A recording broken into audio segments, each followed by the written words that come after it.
Out with my rant today from HartmannReport.com. Why would anybody embrace fascism?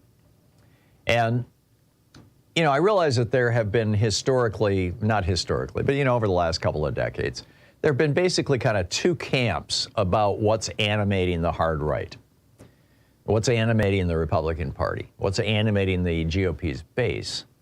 And one camp argues that they're just all racists. You know, this is the leftover of Richard Nixon and Ronald Reagan's Southern strategy, combined with, you know, George Herbert Walker Bush's Willie Horton ad, and then Donald Trump, the Mexican rapists are coming, and asshole countries, and keep out the Muslims with his Muslim ban, and all that stuff is added up to just this massive flow of racism. That said, I remember a time when, you know, I mean, growing up in lower middle class Lansing, where, you know, all the white people that I knew had good jobs. They were working at Fisher Body or General Motors. They were making cars. They were making, you know, good money, $30 an hour, which was a lot back then. They had good benefits.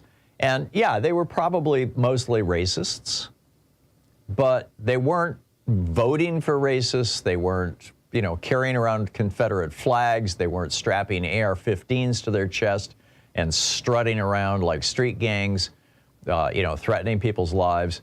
What's the difference? What happened? What brought the racists out of the woodwork?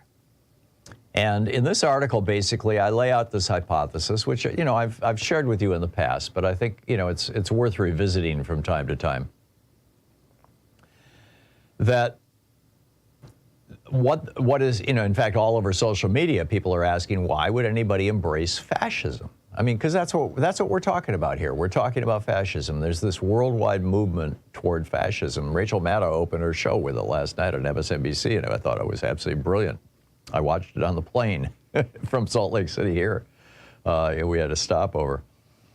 And I think it's safety. You know, on Maslow's hierarchy of needs, at the very bottom, of course, is homeostasis. You need to breathe, you need to drink water, you need to, you know, be able to do bodily functions, basically, maintain your body temperature, stuff like that. But right above that is safety. You know, if you're crossing a street and all of a sudden cars are whizzing by you in both directions, you're not thinking about, you know, what you're going to have for dinner or what you want to do with your career goals or you know, whether you should propose to that to your new girlfriend or what. I mean, what you're thinking about is, how do I avoid getting hit by a car? And what has happened over the last 40 years as part of the Reagan Revolution and in response to the Powell memo, Lewis Powell's memo, is that there has been this huge right-wing infrastructure built, and I would call it a neo-fascist infrastructure, frankly, because they're all promoting fascism. Not necessarily pure Nazism, but something damn close. And, you know, that includes 1,500 right-wing radio stations, that includes, I mean, if you look at the top podcasts, the top 100 podcasts, like the top 40 of them, at least 2/3 of them are right-wing podcasts. There's enormous money behind these. They promote them like crazy. They on social media, they get promotion. You've also got, you know, the owners and people running many of the social media sites are themselves billionaires and conservatives, and so they're pushing these memes as well. And so now what you have is kind of latent racism that has had a fire lit under it by the destruction of the American middle class.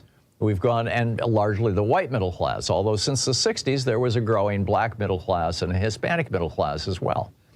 And all have taken a hit. The blacks and Hispanics have been hit harder than the whites, but the whites have been hit hard enough that, you know, the middle class in America has gone from 65% of us when Reagan came into office to 45% of us today. So you've got, you know, that 20% that got screwed, you know, the title of one of my books, The Undeclared War on the Middle Class. And these people who have literally, not literally been screwed if you use the you know, some of the definitions, but I'd say, you know, financially they've been screwed. And, you know, they know it, they're just not sure why. And so you've got this huge media structure around the country that, you know, that kind of started with Limbaugh on radio. It started with Rupert Murdoch, the Australian billionaire, on television. that have a very simple answer for these largely white people who have been financially screwed by 40 years of Reaganism. They're saying, okay, who did this to me? Why does my job pay half of what I paid in 1980? And the answer these people will say is, oh, it's because black people want your job. It's because brown-skinned immigrants want your job. It's because women want your job.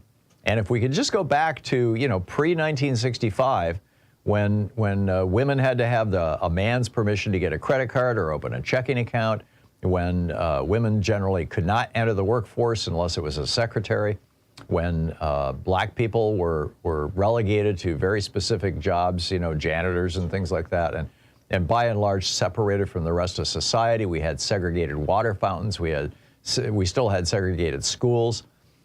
If we could just go back to that, society would stabilize itself. This was Russell Kirk's great theory. He wrote a book about this called The Conservative Mind, From Burke to Eliot.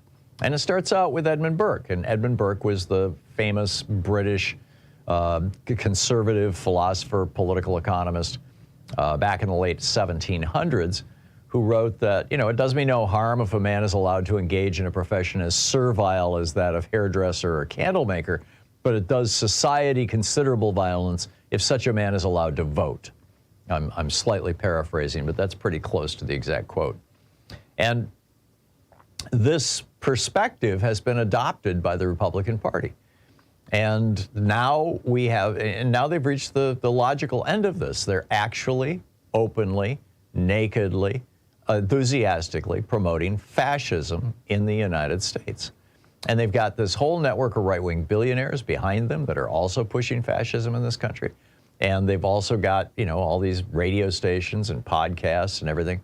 Interesting, I believe it was the Brennan Center did this study. It was published last week. I mentioned this briefly on Friday, that some of these right-wing podcasts are 11 times more likely to have lies in them than our left-wing podcasts. 11 times. That's 11,000%, right? Or 1,100% more lies. And, you wonder why people are acting crazy. You wonder why people are so angry. You wonder why people have gone so nuts. Simple answer is, they're being lied to. They're being told that they are not safe. Now, they know financially they're not safe, but they're being told that lack of safety is the result of Democrats, of liberals, of queer people, of black people, and of women. And therefore, they need to go after those people. And thus, we've got all these white guys strutting around with AR-15s strapped across their chests, wearing Confederate flags. Surprise, surprise. What do you think? In addition to bringing you the Thom Hartmann Program here on Free Speech TV and Video Media Online, we also have a whole set of ways you can interact with us and tools you can use to spread the word about the importance of democracy and the threats to it in our republic. First, there's your daily homework. Sue Nethercutt puts together a daily email newsletter that has a link to every story I discuss on the air, so you can find my sources and you can share them with your friends. It's free and you can sign up at thomhartmann.com. Second, I publish my daily take every day over at the hartmannreport.com website. That's also free if you want the daily 5 days a week rant in your inbox. No ads either. Third, we have the podcasts. There's the free 1-hour version of our daily show that's advertising supported. You can find that wherever you get your podcasts normally. And then there's also the podcast of the entire 3-hour show with no advertisements, and that's available by subscription over at thomhartmann.com. So check them all out at thomhartmann.com and hartmannreport.com.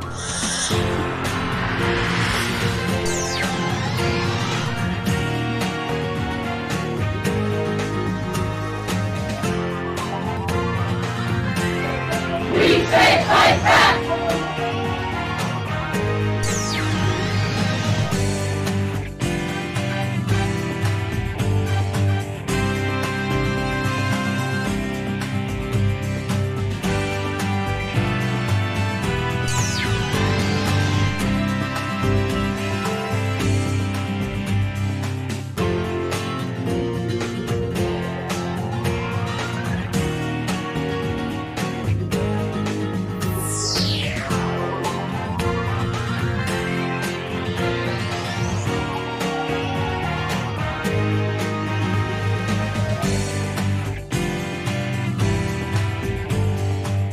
Book on the Thom Hartmann Book Report today, or Book Club today, is Cuban Women Confront the Future. It's an interview with Vilma Espin. Vilma Espin was the president of the Federation of Cuban Women since its founding in 1960, and was the chair of the Commission for Social Prevention and president of the Infancy Institute and the International Federation of Democratic Women. And it's a long-form interview, actually, the book. So the first question: what does socialism mean in the lives of a Cuban family, and in particular, Cuban woman? Vilma Espin. For the Cuban family, especially the woman, socialism has meant an enormous improvement to the quality of life and personal development. We should remember that until January 1st, 1959, in our country, hunger, poverty, exploitation, repression, and dependence reigned. The revolution opened up new horizons in the economic, political, and social fields, and amongst its key principles is the defense of equal rights for all human beings. The constant struggle to make ends meet disappeared, and with it the antagonism between people competing for the crumbs that could help them escape the tragic destiny that awaited the majority. Thus the family, the basic cell of society, could develop in a rounded way. Our revolution assured all Cubans the chance to exercise each one of their inalienable rights. Each citizen is assured that food prices are reasonable and that education and medical services are free. The state makes a systemic effort to improve living standards to the extent that it is permitted by the tense battle for development that we wage under blockade and constant imperialist threats. Child care facilities have been created to provide care for the children of tens of thousands of working women from the age of 3 months to 6 years. Services to lighten domestic work have been created. Hundreds of thousands of students have also received free lunch at day school and all their meals at boarding school. Hundreds of thousands of workers also receive their meals at a moderate price in their workplace. More industrial laundries and dry cleaners have been established, and more domestic labor-saving devices are available with preference in acquisition and cheaper prices for workers. Huge resources are dedicated to housing construction in urban and rural zones. We also try to guarantee recreational facilities and spiritual enjoyment to all the population. Of course, the possibilities are exciting, but also what we have achieved to date, considering our limitations, is already vastly superior to what families experienced in the past. Social Security provides an income for those who cannot work. As far as women are concerned, equal rights have certainly changed their position in the family and in society. A woman's participation in social production, because it implies her financial independence, has altered her dependent position in the marriage and allowed a change in her ideas, in the way she looks at life.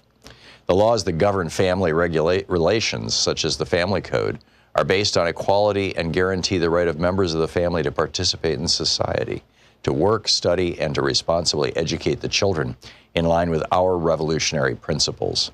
This does not mean that we achieved all that we aspire to. We still have problems of a material nature to resolve, which are directly related to our economic development. There is still the need to eliminate backward ideas that some people hold, men and women, with respect to the role that each person should play within the home, the nature of the socialist family and the relationship between a couple, ideas which work against the full participation of women in the building of a new society.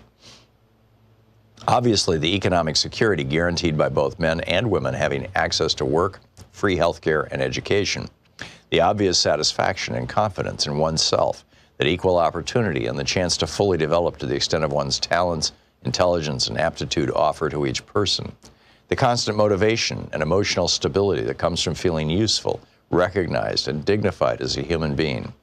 Everything that socialism has brought to us undoubtedly fulfills the deepest desires of a family, particularly the woman, who until just a quarter century ago was exploited, oppressed, and marginalized in the family and in society. Question: what is the primary concern in Cuba, work or the human being? What place do women occupy within this concern? Vilma Espin: in Cuba, a country that is building socialism, the highest aim is human happiness, based on respect for the fundamental human rights of each person. That includes full social equality to education, healthcare, work, and professional training, with the chance to employ all of one's faculties to take an active role in society and to help develop that society, to create the material and spiritual basis for a full, harmonious life, where the highest qualities of both men and women flourish. To reach those aspirations requires work, talent, dedication, and willingness from everybody.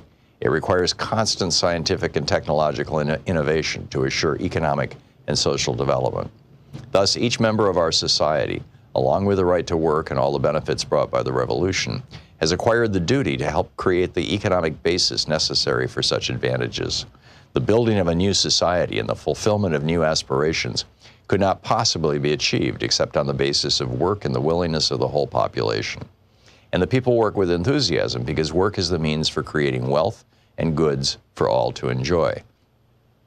Work that is free from exploitation does require a new dimension, a quality that stimulates and produces satisfaction. To feel that you are useful and are creating your destiny, to project yourselves toward the future through your work, to cultivate the future. In a speech in January 1964, Che Guevara said that when each Cuban viewed work as a vital expression of their human creativity, technology, technique, and inventions, would proceed apace, and all would participate with an Hey, top of the Thursday to you. Congressman Mark Pocan was not able to be with us yesterday, and so he will be with us in just a few minutes for the entire first hour of the program today, taking your calls on Middays with Mark at 202-808-9925. At the beginning of the second hour of our program today, Phil Ittner is going to drop by with a live report from Ukraine, bring us up to date on what's going on there.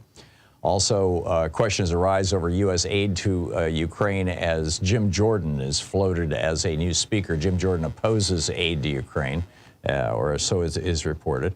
Also, Trump went there and said migrants illegally crossing into the U.S. are poisoning the blood. Phrase literally ripped right out of Adolf Hitler's mouth. We'll talk about that in the second hour of the program. And also in the second hour of the program, Virginia Governor Glen Youngkin is getting ready for this fall's election by illegally removing thousands of Virginia voters from the rolls. Yeah, it's an old Republican trick. I'll tell you about that in the second hour. In the third hour of our program, how the billionaire corruption of the Supreme Court could end Social Security. A consequential case before the court this term. Also, Biden helps millions more with student debt. And a crazy alert, and you thought our speculations about QAnon going nuts with the EBS system, the emergency broadcast system yesterday, were weird? You don't have any idea. I got to tell you about this in the third hour of the program. A lot and also the Biden administration has waived 26 federal laws to start building a wall on the southern border. We'll talk about that. And a judge has enjoined Donald Trump from moving his money around.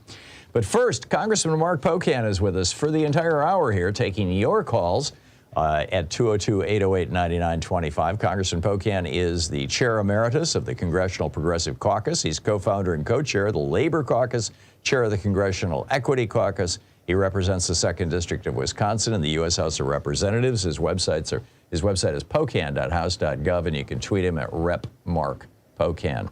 And Congressman, welcome back to the program. I'm seeing here that there is some talk about Democrats getting behind Brian Fitzpatrick for House Speaker, and I'm curious your thoughts on this. Apparently, this is a guy who supports funding Ukraine, doesn't want to default on the national debt, supports funding the government. He is a Republican. He's a member of the so-called Problem Solvers Caucus. You have some experience with them. What do you think? I'll add that to the list on the bingo card. I think almost everything has been put out there, and each one has about as much credibility. The problem is this is a chaos caucus, right? They're clearly having a civil war, just like nationally Donald Trump has brought to this country. The Republican Party is feeling it in Congress. It doesn't matter who they put in. I mean, Kevin McCarthy governed like Matt Gaetz. Matt Gaetz was only, I think, jealous it wasn't who was getting more camera time. But as long as they appeal to the most extreme elements and don't try to work across the aisle to actually get things done and compromise, you're going to have this. Tom, they told us up front they made a deal in order for Kevin McCarthy to be speaker. He wouldn't get Democratic votes.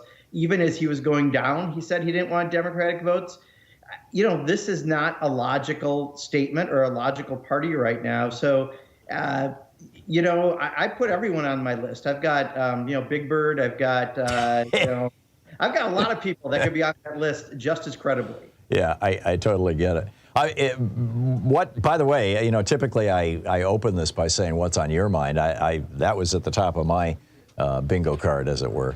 I'm wondering, your thoughts on what's going on right now. Is there anything right off the top of your head you wanted to share or that you wanted to rant about or get off your chest? And then, of course, we'll pick up calls. We can't govern right now. We can't put anything on the floor and vote on it until a speaker is selected. And Republicans are going to float a lot of names, and every hour there's a new rumor. I don't think they know what direction they're going, but at the same time, the nation's held hostage. We passed a continuing resolution to give us 45 more days to fund government. All the work that should have happened in the appropriations area should have happened in June and July. It was first starting to happen, but in a kind of a fantasy Congress way, because they are proposing budgets that are never going anywhere, that cut so deep and threw on all these crazy riders.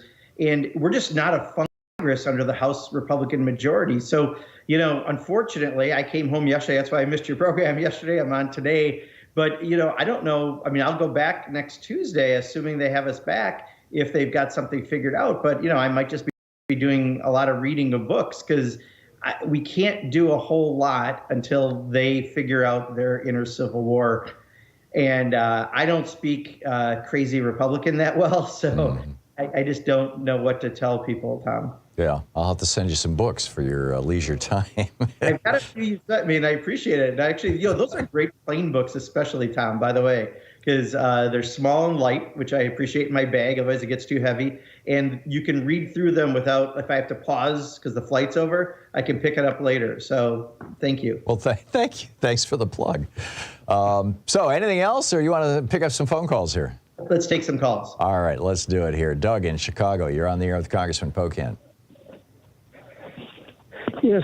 Hi, Congressman.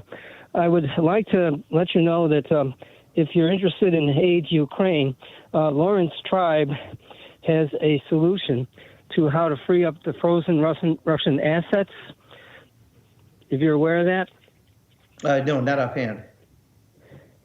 Well, there's frozen Russian assets in this country and in numerous of our allies. And Lawrence Tribe appeared on Lawrence O'Donnell's program about 2 weeks ago. It was on the 21st. And he brought up the fact that also Bill he was behind the Magnitsky Act, if you're aware of that. He's been behind the scenes. What Biden can do is he can free these up, because it only requires the signature, actually. He can use the International Emergency Economic Powers Act, which was used by Pappy Bush, George H.W. Bush, at the time of the original Iraq War, the first Gulf War. And this could free up the funds.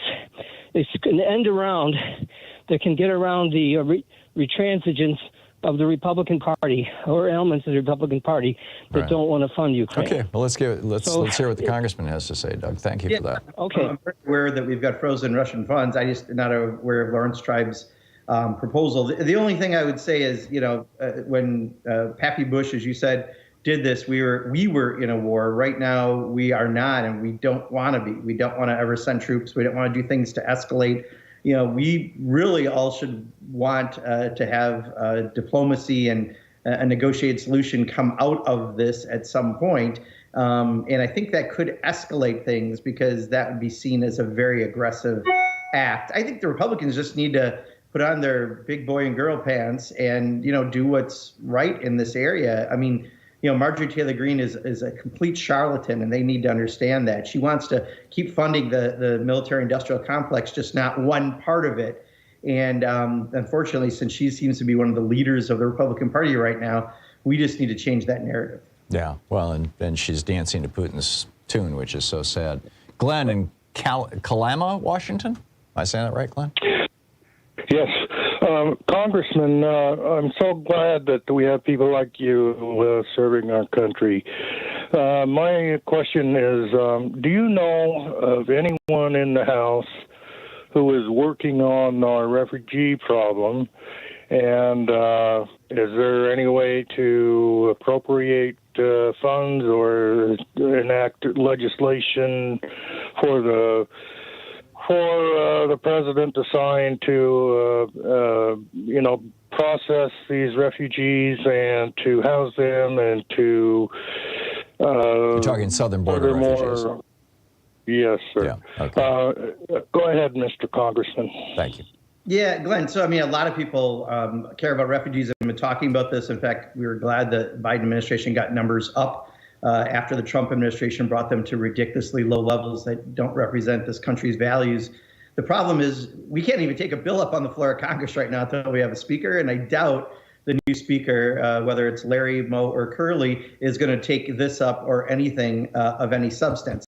That's the problem. So, you know, when it comes to immigration, Congress has been MIA for probably 2 decades, and we need to deal with this, and we have been remiss. And because of it, there's been a lot of Band-Aids, but nothing really going after the core issues. There you go. Congressman Mark Pocan is with us for the hour, Chair Emeritus of the Congressional Progressive Caucus, representing Wisconsin's 2nd District in the U.S. House. You can find his website at pocan.house.gov. You can tweet him at Rep. Mark Pocan.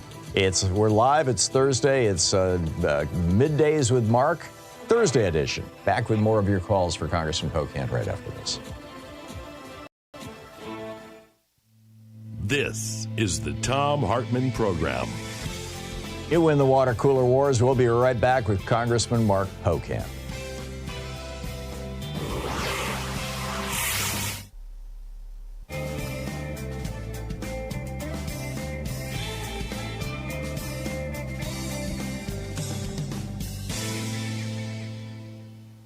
And welcome back. Ed in Erie, Michigan. You are on the air with Representative Pocan. Good to talk to you again, Congressman Pocan. I'm a UAW retiree, UAW Local 12, Jeep Unit, Toledo. Talked to you before about your people came. Some of your people had to come our way back in the 80s. But anyway, about this Medicare Advantage, how this is with us now. Now, I've got a small pharmacy I get to go to, 3-generation pharmacy, you know, Mayberry, town of Mayberry type pharmacy. And he told me this, the pharmacist and our pension guy. Now, okay, they take a group of people. Now, they can't cut us off, okay, any medical. But what they do is they go back to, they get to go back to Medicare and say, okay, Ed from Erie needs new needs. We need more money from him. From what they negotiated before, something like that, like they got a negotiation. You know what I'm saying? Because I'm in a group plan. I'm in the VIBA. Okay, you know what that is, right? Yeah, go ahead. Yep. Yeah, okay. And okay, I'm in that. So I'm separate from what my brothers and sisters are striking right now. We got our own. It's a private. It's its own fund. So Ed, what's your point or question? Okay. How does that work? Because they don't deny us benefits at the other end. Okay. Now we've always gotten all the other bells and whistles, but how does that work in a group plan where we don't have those? But what my pharmacist told me is Medicare, it ends up costing Medicare more in the end because they keep getting to go back. Is that true? You understand what I'm asking? Okay, got it. No, I actually don't. I'm sorry. Oh, I'm sorry. I just dumped Ed. Well, let me answer it this way, and hopefully this helps, Tom, because, thanks to you and your listeners, a number of us have been more active in this area. We introduced a bill saying that Medicare Advantage shouldn't be able to use Medicare in their name. And we have medical groups actually backing that bill, Tom. It's really interesting. I've been doing a deep dive. We had a Congressional Research Service come in, spend an hour and a half with one staffer on it. We've got some of the experts coming into the office, and we're spending a lot of time.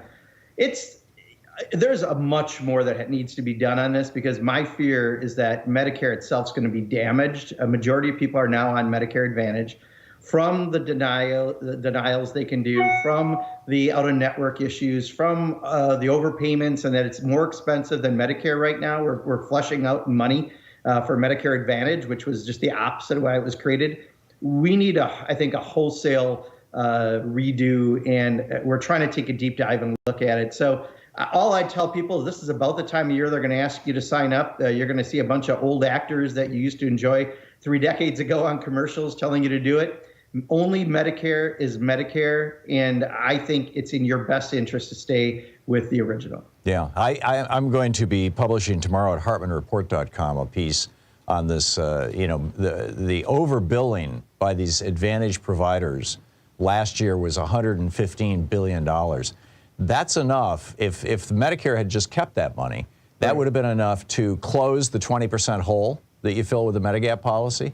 That would have been enough to fully fund all of the Medicare Part D drug benefits so that you no longer have to pay for them. Or it would have been enough to end the annual fee or the monthly fee that you pay to Medicare to have Medicare. I mean, it's just incredible, Congressman. Those companies have paid a price for that, I think. Yeah. It's Americans are paying a price for Medicare Advantage, and it's terrible. Congressman Mark Pocan is with us for the hour. He'll be back taking your calls in just 60 seconds. I just have to read a commercial over on the other side for, I believe, some dog food, and we'll be right back with you. Stay tuned.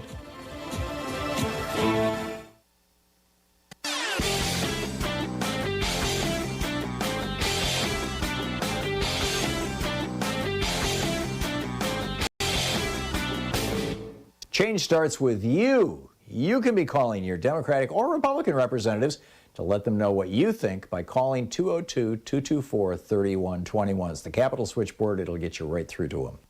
You know, between 40 years of Ronald Reagan's neoliberalism destroying the American middle class and all the just horrors of January 6th and the Trump presidency, America's waking up, and that's a really good thing. There's actually, some books coming out about this. Mine, The Hidden History of Democracy. Neil Howe's The Fourth Turning is here.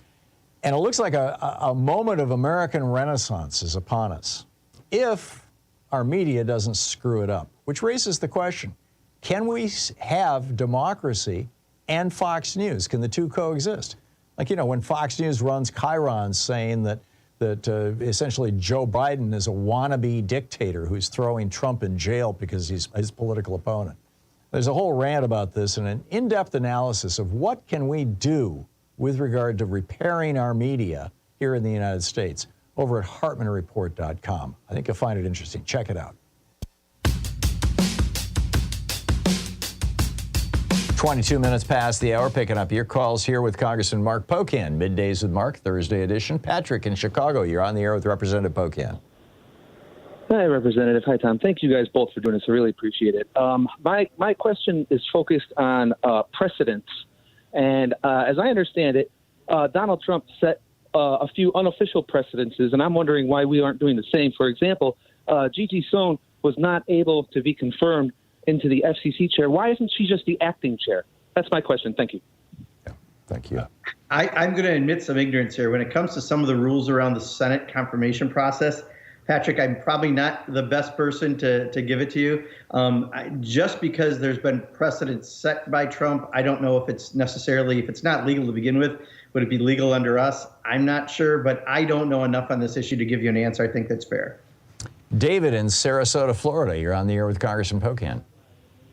Hi, Tom and Mark. What I was going to ask you was, if Representative Pocan, would you be interested in writing a bill to have a public option for Medicare Part D with the subsidies and ripoffs from Medicare Advantage? And if you do, keep the listeners informed. Thank you. Yeah, David, first of all, Mark is fine for anyone who calls, by the way. I'm fine with that. That's my name. But we're going to do a lot more in this area. I mean, when I sat down, I can't tell you how many times, Tom, I asked a question. They said, that's another CRS staffer. It's another CRS staffer. This is so complex and so problematic that I really do think some wholesale looks at Medicare Advantage need to occur. And let's make Medicare work the way it should. I mean, right now, it's a good program, but there's still the gap. There's still things that aren't covered that are medical in nature, and we can do that. And, Bernie Sanders has been a longtime advocate, as quite honestly many have in Congress, but I think we need to start putting out new and different ideas than have been proposed around this, especially given the fact that now a majority of people are on Medicare Advantage. And I don't think they know the difference between that, honestly, and Medicare, and that's part of the problem. So, David, I'm going to keep lots of options open. Just keep listening to Tom's program, and we'll discuss them. But we're doing a deeper dive literally every week on this. Tom in North Hollywood, California. You're on the air with Representative Pocan. Hey, Tom. Hey, Mark. Hope you're having a great day. Tom, by the way, the app is not working right now, just to let you know. Oh, really? Is that iOS or Android? iOS. Okay, double check it because Sean had to reboot the stream this morning, so it may be back up. But anyhow, you Yeah, it question shows for the hours of the show. Anyway, yeah. So, Mark, my question is, and I'm a Wisconsin native, and I own gayandlesbianpages.com, so Tom knows me pretty well. What I wanted to ask is why, instead of calling it the Progressive Caucus, maybe call it the FDR Caucus, and also tell the story of FDR for people, that don't know it, because you would have a crescendo in terms of fulfilling the promises that FDR made back in the 30s in terms of Medicare for all and all of those different things. We need to resurrect, like Tom does, FDR. And I think I don't understand why it is that the progressives don't use use FDR's name more. Like, I would even have a commercial that says, "I am an FDR Democrat. I am an FDR Democrat," right, and have the policies behind it to show it. Congressman? Tom, I hear you. I agree. He's got some great policies. First of all, I don't think changing the name of the caucus would necessarily be a great idea. I think just based on it could be confusing to some. I think the one thing we have to remember, and that's maybe part of your point, is there are a lot of younger people who probably don't know all that much about FDR, and we kind of need to remind people on a pretty regular basis what he was able to do in an administration that helped people. And since then, the fight back that we saw from the powers that be, the wealthiest in this country, to move politics to where it is today.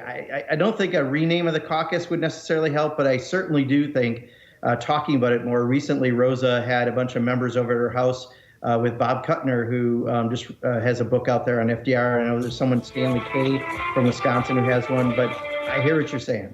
Yeah, okay. Congressman Mark Pocan is with us for the hour, taking your calls. He'll be back with more of your calls on the other side of the break. You can find his website at Pocan, POCAN.house.gov. You can tweet him at Rep. Mark Pocan. And we will be back with more Middays with Mark Thursday edition right after this.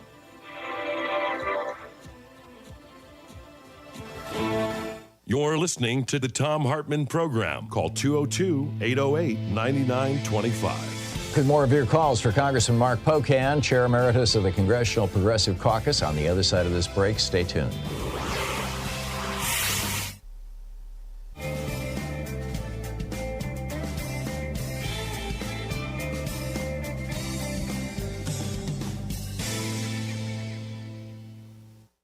Our book today in the Thom Hartmann Book Club is Health Justice Now, Single Payer and What Comes Next by Timothy Faust. And this is from the introduction. A secret scream rings through America. It rings down the sterile fluorescent hallways of our hospitals. It rings over our rural towns and our native reservations. It rings through our prisons, the bellies of our great cities. It rings in our farms, in our fields, our streets, and our sewers, our bodies, and our blood. And we are cursed to never hear it clearly until, at last, we realize it has been our own mouth screaming, and we are lost. A child born today inherits, in that secret, a new American squalor, the skeletal remains of the American cities, the bleached bones of the American suburbs. This secret is a birthright of continual exploitation, pumped for labor and drained of cash and then punished for the resulting suffering. Punished for being hungry, punished for being sick, punished for being pregnant, punished for being poor, punished for being black or brown, punished for being queer, for being unlucky, for being. At the base of that suffering is lodged a little truth, like a knot in the stomach. In America, sickness makes you poor, and poorness makes you sick. This is a book about that relationship and why it happens, and why it's unnecessary, and what we can do to fix it. The cosmic whirling of God's great slot machine has not determined that some people are fated to suffer while others flourish. We have the resources to take care of everyone, and yet we refuse to do so. Your medical debt and medical bills are unnecessary, but we have chosen to make them necessary. These are structural problems with structural causes, and many of them share roots in how we pay for health care. This is a book about health care and health finance. They are different. Healthcare is anything that helps you stay safe and healthy. It's a kind of freedom from and within your own body. Health finance is the method by which we as a country pay for that freedom and by which we decide who gets to have it and who doesn't. Healthcare is more than what happens to you in the hospital. Healthcare is whether your home makes you sick, or your food makes you sick, or your environment makes you sick, or whether you have enough money to afford the things that keep you healthy. In America, the structure of corporate healthcare has convinced us that some people deserve healthcare and some people don't. This is a book about that corporate health finance, about private insurance and private insurers. For half a century, they've convinced us that they're the only things that keep us or could ever keep us from the utter financial ruination of illness. They've sold us different inadequate insurance plans and persuaded us that this is a form of great liberty while chipping away at our freedoms for profit and holding our bodies and our children's bodies hostage. This is a book about single-payer health care, a health finance model in which we pool our abundant collective resources to provide health care to all people. It is a common model across the world. As we will discuss in this book, we have the potential not just to enact a single-payer program in America, but to build the greatest health care program among any so-called developed democracy. Here is my profession of faith.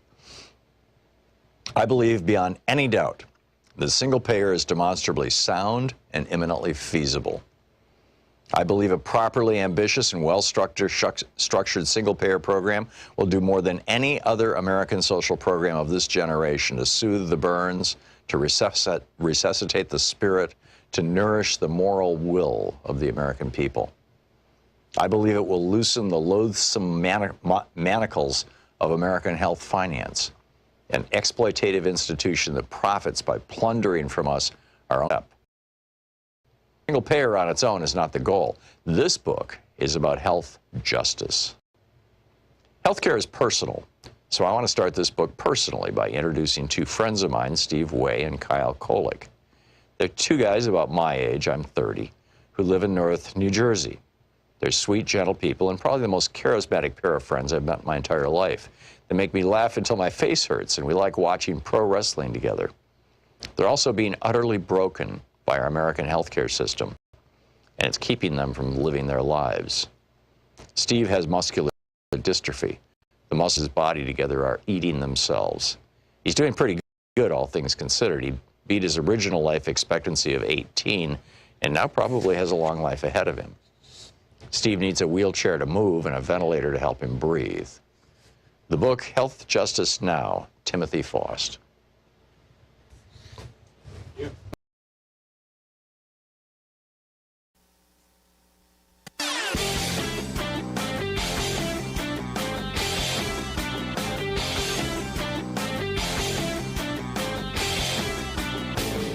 Did you know that every weekday we send out an email before the show giving you all the topics coming up so you can be fully informed and ready to interact with our program? Or that after the show we send out Sue's Stack, a list of every topic I've discussed along with clickable hot links to every source of information I've shared with you on the air? It's all completely free and available over at thom.tv, THOM.tv. Check it out. 34 minutes past the hour, picking up your calls here for Congressman Mark Pocan in our Thursday edition of Middays with Mark. Brad in Elk Grove Village, Illinois, you are on the air with Congressman Pocan. Thank you for having me. Mr. Pocan, Representative Pocan, are you willing to, as all within your power, support the idea of the Democratic Party messaging that all the modern Republican Party, through their government shutdowns, through January 6th, through all of the chaos in Congress, their sole aim is to get rid of our current form of government? And I'll take my answer off the air. Well, I don't know what that would serve us right now, to be perfectly honest. I'm not sure that that is the case. I mean, I would certainly say the party has not become what's a political party, but more of a cult, right? They're following whatever Donald Trump says. They don't even need a platform, and reducing the cost of inflation, specifically around healthcare. and energy. I think those are the points we should be doing. I don't want to get lost on many tangents, and I feel like that may fall a little bit in a tangent, not something that people can really completely grasp category that wouldn't be helpful in a way that I think you're assuming it might be. Yeah. In other words, don't chase every squirrel that comes along. Yes. I think sometimes we are especially bad, and we've had this conversation, Tom. I don't think there's a week we don't talk about messaging on your program when I'm on. And I think one of the things Republicans are very good is at staying at one message. The thing is, they're also very good at lying, and that's a difference often with the Democrats. But I think the people over politics brand that we're trying to put out there with great specifics that we have. I mean, a lot of the shutdown for the Republicans was about trying to slash Social Security, trying to defund education. It was in the very votes that they had, and trying to take away people's personal freedoms when it comes to issues like abortion. People get that, and I think we need to talk about things that people can relate to. Amen. Richard in Palm Springs, California, you are on the air with Congressman Pocan. Hi, Congressman Pocan. Hi there. I, myself, like most Americans, and probably yourself, are really tired of other countries that don't have our best interests influencing our economy. Tom has spoken about the law or rule that was in place during Nixon where the United States could not export oil. Right, from 1973 to 2010, I think, or 2014, yes. Whatever the year was. Is that a pen stroke that President Biden can put that back in force, or is that something that has to go through all of the voting throughout Congress? Richard, I don't know that offhand. I would have to get back to you on that. Obviously, we've talked about this. In fact, I think one of the points, and I don't know if it's a point I would be promoting, but a point the president was promoting is that I think we're exporting more oil than ever of the United States. Again, I think the president's proven, though, that his real commitment is to renewables with the 500,000 electric vehicle charging stations and all the works around that. But I would have to get back to you if it's something as simple as a presidential stroke of a pen or if it would take Congress. Keno in Lakewood, Florida, you're on the air with Congressman Pocan. Yes, Congressman Pocan. Want to let you know I am a citizen nominating John Kasich, the former governor of Ohio, to be the Speaker of the House. He served in Congress. He helped bring about a balanced budget. I think he could be supported by Democrats and Republicans. So I'm nominating John Kasich. I've called yesterday and today. I've called 20 offices of Congress people and 4 senators to ask them to consider John Kasich. So could you support the idea of us considering John Kasich to be the Speaker of the House? I'll tell you, I got a big notepad. Keno, you give me a name, I'll throw it on there. We'll pass it on. I would save yourself a little time. I don't think you need to call the senators because it's going to be a decision by the House Republicans just for the House Representatives. But I don't know what they're going to do, Keno. You bring up a great point. I mean, it doesn't have to be someone who's currently in the House of Representatives. I think someone with no experience in the House of Representatives would clearly be problematic because there is something to learning the institution. I just think no matter who it is, they're going to run into the same problems. This caucus allows that 20 or 40 really extreme folks that never would have even come to politics if it wasn't for Donald Trump to run the show. It's really something they have to have the inner strength to have leadership and stand up to those folks, change some of the rules where Kevin McCarthy gave away the store. I think, otherwise just putting a different person in there with the same sets of rules means we have this same thing happening all over again. Morris in Long Beach, California, you are on the air with Congressman Pocan. Hey, good morning to everyone within the sound of my voice. Congressman, is there a voice, somebody in Congress, we'll take anybody we can get that's willing to say that for every dollar that we spend helping any foreign country, particularly militarily, that a dollar has to be invested in the middle class. And what I'd like for you to do, Congressman, your job would be to tell everybody how much money are we promising Ukraine. And Tom, your job is going to be, what could we do with that kind of money domestically? Maybe getting people's teeth fixed, getting their eyes fixed, helping folks in debt.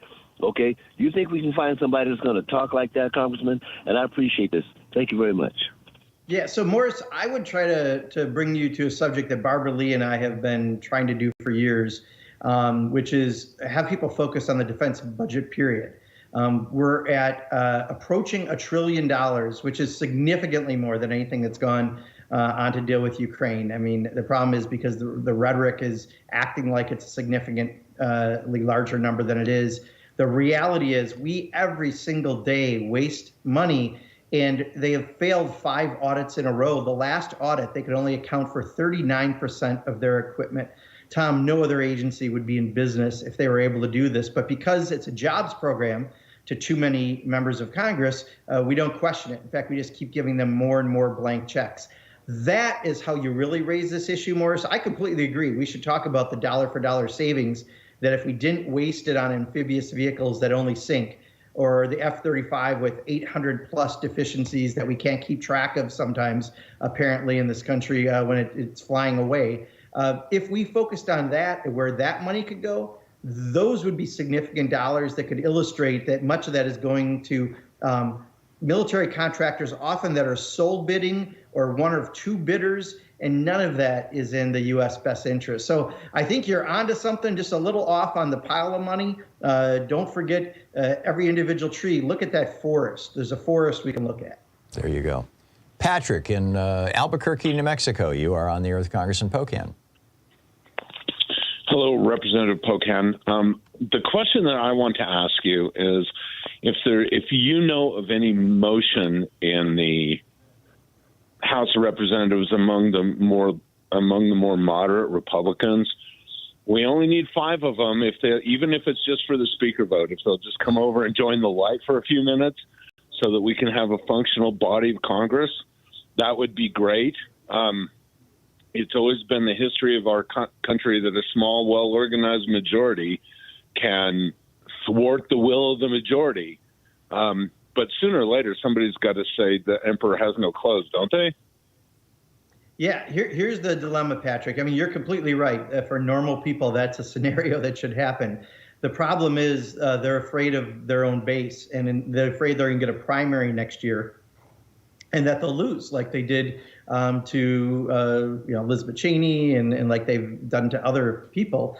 So you're not going to find a lot of profiles of courage in those moderates to do it. I mean, the only 2 people who spoke out in the last session were Liz Cheney, who they defeated, and Adam Kinzinger, who chose not to run again. Unless someone's willing to literally give up their job to do this, I don't think you're going to find 5 profiles of courage.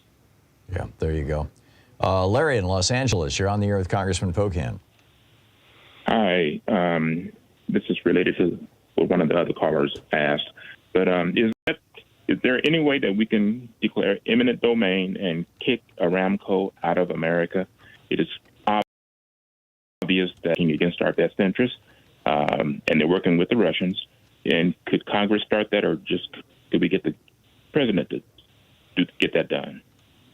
Yeah, there's an article I have to read, Tom, about even this agreement between the Saudis and Israel that I think 20 senators just raised concerns on. I mean, we have to remember the Saudis are not a normal friend or ally to the United States by any stretch of the imagination, especially when it comes to oil. And I just think, we should be looking between that and the fact that they've killed American journalists and other issues far stronger than the way we do look at our relationship with that country.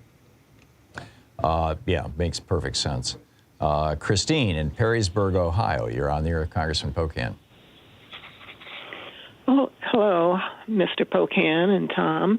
I'm calling out a concern about democracy in our country, not just at the national level, but more importantly to me, at the state, county, and local levels, especially since they hold our elections. Now, Article 4, Section 4 of the U.S. Constitution states, the United States shall guarantee to every state in this union a Republican form of government. And my question is basically, can you and several U.S. representatives, maybe with some U.S.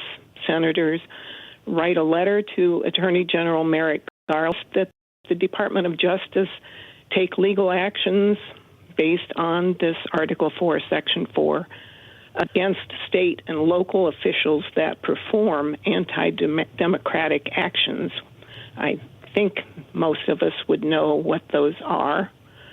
You know, the severe gerrymandering in states such as my own, Ohio, eliminate bodies and replacing them with appointed committees. That's going on in Ohio right now. States actively eliminating people from voter rolls using processes known to have high error rates. And I could go on. Yeah, I hear what you're saying, Christine.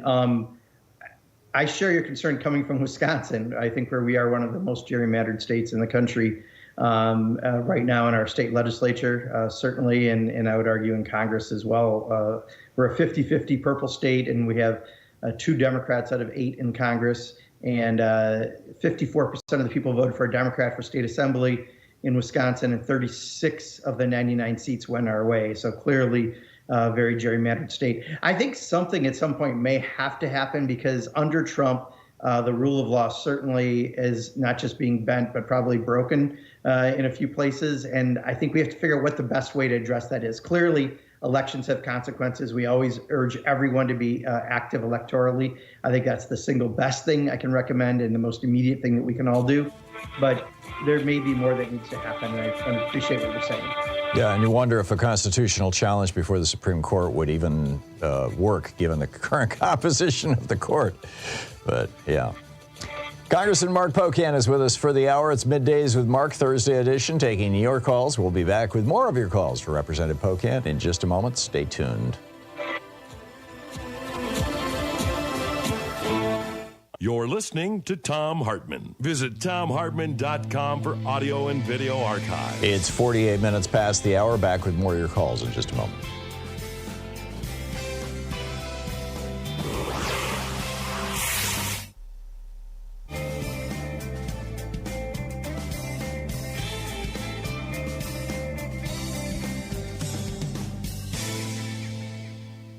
Welcome back. Brenda in Petersburg, Virginia. You are on the air with Representative Pocan. Hello, Tom. Hello, Congressman. I'm calling regarding crisis.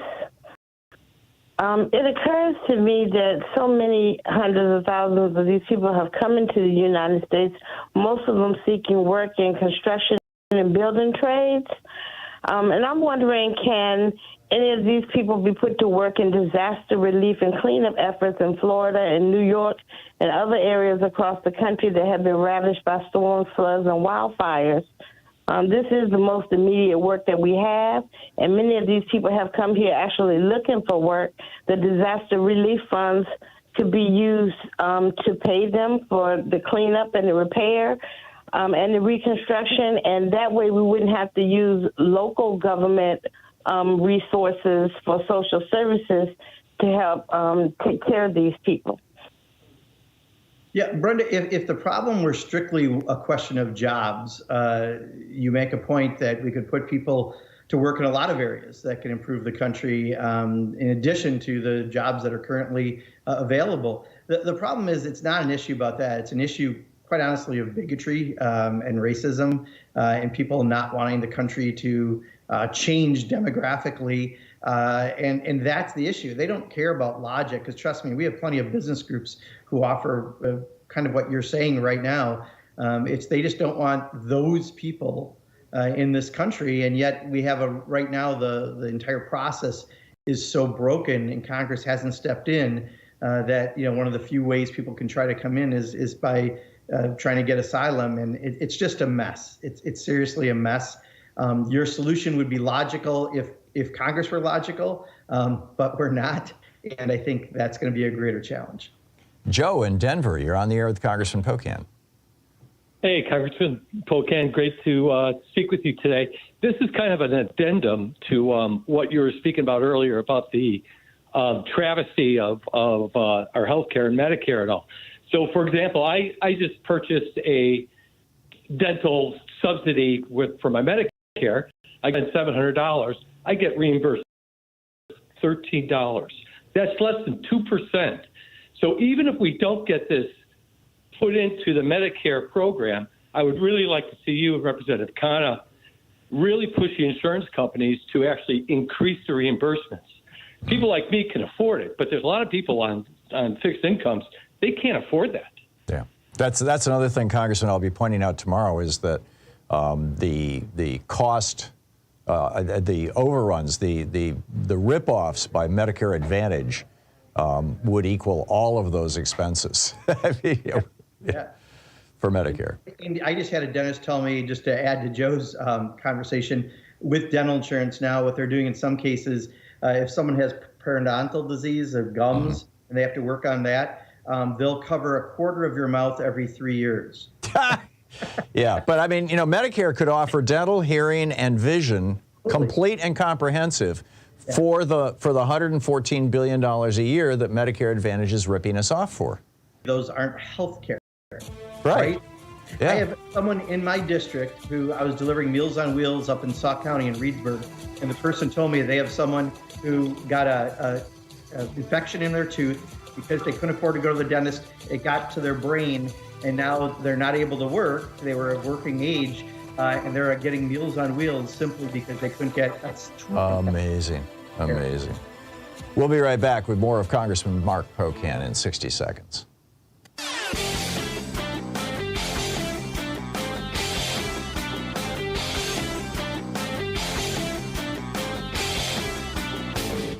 Help support Progressive Radio. If you're listening to us on a commercial station, call their advertisers and let them know you're listening. If you're listening to us on Pacifica, or one of our many nonprofit stations, please support them when they do their fundraising drives. Thanks for supporting Progressive Talk Radio, and tag you're it. You know, one of the grand questions that political scientists have been scratching their heads over for years in America is, why do right-wing billionaires fund anti-black history movements? Why are they pouring money into these people? Why are they funding anti-trans movements? I mean, what does this have to do with being a billionaire? Well, it turns out it has a lot to do with it, and here's why. Almost 30 million Americans lack health insurance. 37 million of us live in dire poverty. 1 in 5 of us are illiterate. A quarter of Americans suffer from a diagnosable mental illness and can't get treatment. People are shot every day in America. 44% of us carry student debt. And the billionaires don't want to pay income taxes to deal with any of these problems of society. That's the real issue. If they can get us fighting with each other over black history or over trans people or kids, they win. Then we're not talking about taxing them, raising their taxes to where they should be. There's a whole rant about this over at hartmanreport.com that you can read and see all the stats and all the hot links. Check it out. 54 minutes past the hour, picking up your calls here. Charles in Miami, Florida. You are on the air with Congressman Pocan. Charles? Yeah. Hey, how you doing today? Good. You're on the air with Congressman Pocan. Hi, Congressman Pocan, I got a question for you. Basically, when Obama became president and we was trying to sign up the ACA, they had town hall meetings all across the country. We had Chuck Grassley calling it a death panel. My question is, right now, this is like gold to us. Do you plan on holding any town hall meetings? And if no, why not? Because this is too easy. All you have to do is call people and, you know, let's put it out there that we're worried about the house and nothing is getting done. Crime isn't being solved. Inflation is not being solved. So I just think I need to know from you, what are your plans? Yeah.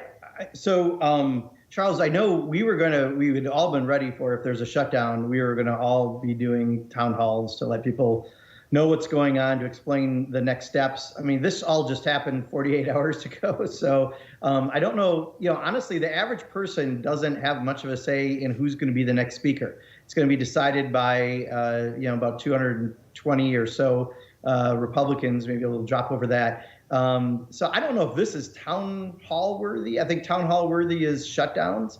I think town hall worthy is your normal input that you have, like we've already had across our district.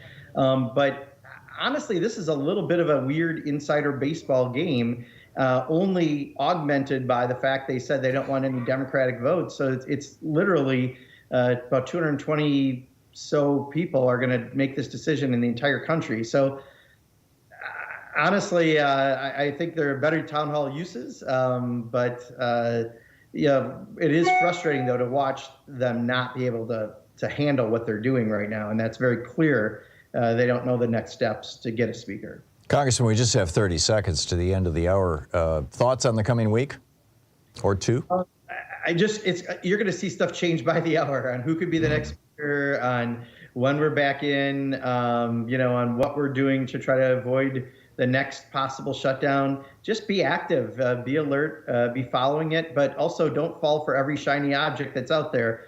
We have to keep our eye on the prize, which is making sure that these folks aren't actually in charge ever again, because we see the dysfunction. There you go. Congressman Mark Pocan. Congressman, thanks so much for dropping by. Yeah, absolutely, Tom. Thank you. Always a pleasure. Always a pleasure. Middays with Mark. You can find his website at pocan.house.gov. You can tweet him at @RepMarkPocan. Up next on the other side of this break, Phil Ittner, the veteran war correspondent, currently stationed in Kyiv, Ukraine, will be giving us an update on what's going on in that part of the world. Stay tuned. You're listening to Thom Hartmann.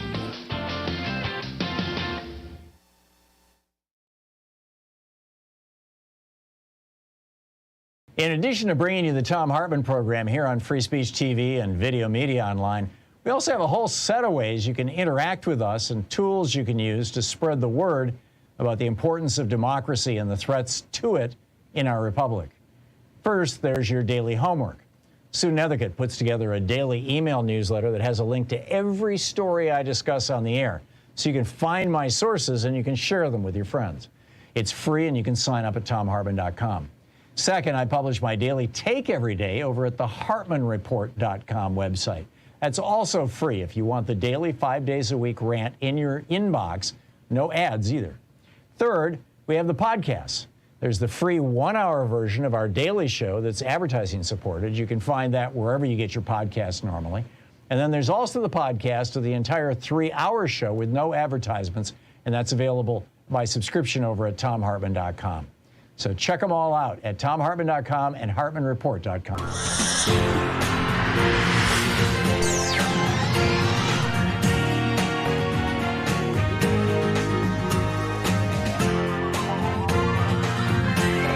We say fight back!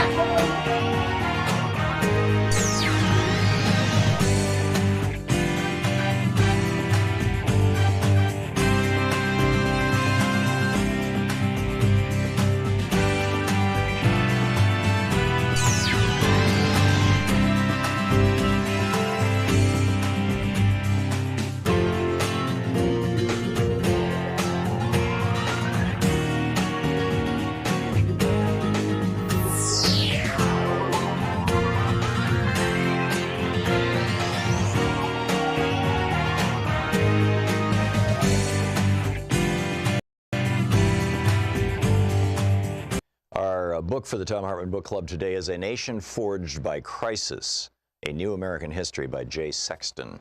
And I'm reading from the introduction. This is page 9.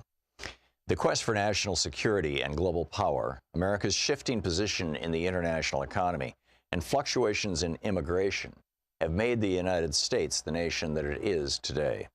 Americans' foreign relations have been conditioned its history not only in their cumulative effects over the long haul, but also as a result of their volatility. In periods of crisis, America's position in the world has lurched in unexpected directions. For as inexorable as the rise of the United States appears in retrospect, there have been contingent moments in which the very existence of our nation was up for grabs. This is the essence of crisis. The world turned upside down. The known replaced by the unknown. Panic reigning as people struggle to maintain their balance and shifts in the very ground beneath their feet. It came with a speed and ferocity that left men dazed, New York Times correspondent Elliot Bell wrote of Wall Street's catastrophic collapse in October of 1929. Quote, the market seemed like an insensate thing that was wreaking a wild and pitiless revenge upon those who thought to master it, end quote. Crises are contagious, spreading like viruses from one realm to another. It's not without reason that the word crisis was associated with medical conditions and health scares in the 19th century. Each of the periods under consideration in this book were less a singular crisis than a set of interlinked crises. A political crisis could trigger an economic panic, which in turn could intensify social conflict, and so on. As these pandemics spread through the body politic, crisis itself was normalized, becoming an almost accepted characteristic of an age. Just as foreign crises have spread to the United States, domestic ones have spilled across its borders, unsettling foreign countries and peoples, as well as reconfiguring America's connections to the world. Consider the fateful winter of secession that followed the 1860 election of Abraham Lincoln. The crisis over slavery that divided the Union into warring sections that led to a series of sharp reversals in America's position in the global system. The foreign capital that had rushed into the roaring American economy in the preceding decades suddenly began to flee. Indeed, more capital left the United States in 1860 to 1862 than came into it. Also a once-in-a-century occurrence. One of the world's most valuable commodities and America's largest exports, Southern cotton, was confined to the ports of the Confederacy as a result of rich diplomatic strategy, leading to unemployment and social unrest in the British textile town of Lancashire. The most unexpected reversal was how the national security that the United States had attained after the war against Mexico in the 1840s was suddenly imperiled, with European powers encroaching once again upon the Western Hemisphere. Meanwhile, the Confederate emissaries across the Atlantic were in search of alliance with Britain. Our country, Secretary of State William Seward lamented in early 1861, after having expelled all European powers from the continent, now threatened to relapse into an aggravated form of its colonial experience, and like India, Turkey, China, and Italy, become the theater of transatlantic intervention and rapacity. A wider view of American history that looks beyond the nation's borders brings into focus not only the migration patterns, economic flows, and international rivalries that have connected the United States to the world, but also those rare moments in which the very existence of the nation was in question. Perhaps none was more pregnant with implications than the autumn of 1877, when the fate of the Patriots' bid for independence hung in the balance. Having proclaimed their independence to the world the previous 4th of July, their cause had stalled on the battlefield and in the diplomatic courts of the old world. I think the game is pretty near up, Washington privately confessed at year's end. To accomplish their independence is not quite so easy as to declare it, the British philosopher Jeremy Bentham haughtily remarked. But then a series of events forever changed the course of modern history. The stunning Patriot victory at the Battle of Saratoga in October, the drafting of the Articles of Confederation in November that, for all its limitations, further demonstrated the political resolve of the Americans. And most of all, the alliance signed with France in February 1778, which provided the Patriots with the resources, military assistance, and naval power that ultimately tipped the scales in their favor. There are comparable Saratoga moments in other crises in U.S. history, as we shall see. These contingent moments played out in their own distinctive ways, but are joined by a common denominator that has been curiously forgotten in our age of U.S. global power. Foreign states and people have played decisive roles in the critical moments of American history. As we make our way through our own era of global instability, in an unprecedentedly interconnected world, there's perhaps no more important lesson from the past to keep in mind. Crisis may beget crisis, Franklin Roosevelt said, as his administration transitioned from battling the Great Depression to entering the Second World War. But the progress underneath does not wholly halt. It does go forward, end quote. Like so many of Roosevelt's public statements, this one reveals a truth even as it conceals others. The United States came out on the other side of its greatest crises as a stronger and more efficiently organized nation, as Roosevelt suggested. The process of mobilizing resources to counter threats catalyzed innovations in political economy, such as the creation of a national financial system during the Civil War, and the economic reforms of the New Deal. The book is A Nation Forged by Crisis by Jay Sexton.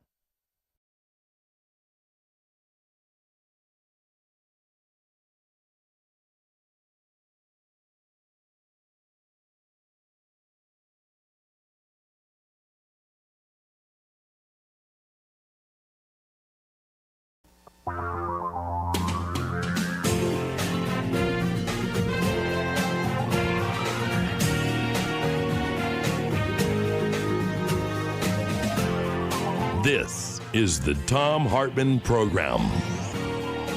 Welcome to the second hour of our program. On the line with us, our buddy Phil Ittner, the veteran war correspondent based out of Kyiv, Ukraine. His video blog, which he updates regularly, you can find over on YouTube. Just plug in his name, Philip Ittner, P-H-I-L-I-P, Ittner. His Twitter handle is Ittner Philip, his name backwards. And Phil, welcome back to the program. I understand Ukraine, a small town in Ukraine, took a really, really bad hit overnight. You want to tell us about that? Yeah, a sad day. We haven't had a body count this high in quite some time. We're up at around 51 dead. Oh my! In a small town west of a city called Kupiansk in the Kharkiv region.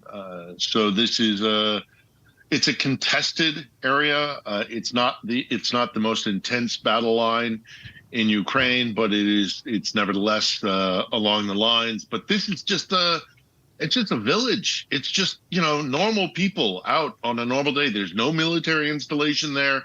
It's not a place where soldiers come and go off the line. It is literally just a little village in the middle of nowhere. It's a pure terror attack then.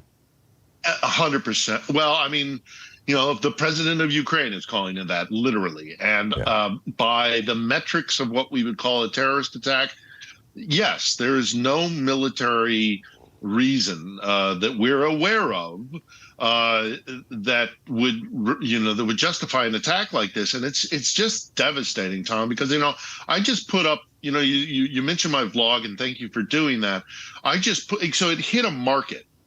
And it made me think of the vlog that I put up on Tuesday from out in Odessa. And I went to one of the largest markets in Ukraine, and it's still surviving. And it's this little oasis for people to go and get fresh produce and things like that. It's just a market, just a day-to-day market. And they go there and for a minute, maybe they forget about the war, because it's a very pleasant experience to go shopping and get your produce and whatnot. But to have that, to have this happen in this little town of Krosa, and then I think about this market down in Odessa, and it's like, these are just people. They're just people going about their daily lives, and suddenly Russia decides to chuck a missile in there, and now we have 51 people dead, including, sadly, a 6-year-old girl. Wow! It's not to mention a lot of people badly, grievously wounded and injured. Of course, and families out doing their shopping. Oftentimes, shopping is a it's mother and child going shopping, and it's exhausting. You think about the people around you, and none of them deserve this. They're just Did this attack? They're literally like any other human being. Phil, did this attack come from a cruise missile that was launched by one of the ships in the Russian fleet off the coast of Crimea, or was it from land-based, or was it from a fighter jet? Do they know where it came from? I checked before coming and talking to you. I don't have clarification on exactly what hit this place, but looking at the pictures and looking at the scale of devastation, it had to have been something quite large. And really the only things they throw at Ukraine are cruise missiles that would have this kind of devastating power, because they don't have bombers that are high altitude bombers that would drop your 1,000-pound bomb and stuff like that. It's either cruise missiles or it's their surface to surface medium range missiles.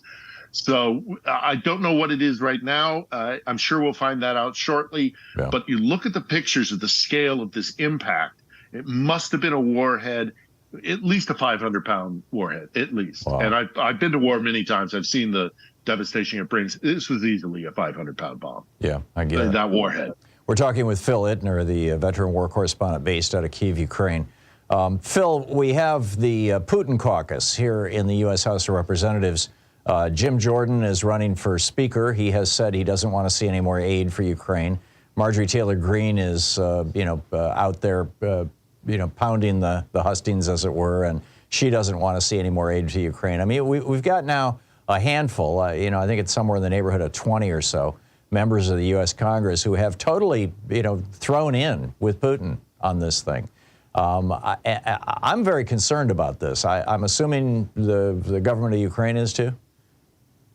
Well, I don't want to put words in the mouth of the government of Ukraine, but obviously, yeah, there's concern if it actually does happen. They're still they're not worried about, say, the financial agreement, the budget deal that was passed that didn't have Ukrainian aid. They're not really worried about that. They are looking at longer term. If things in 24, the general election changes the dynamic, that's obviously something the Ukrainians are watching very closely.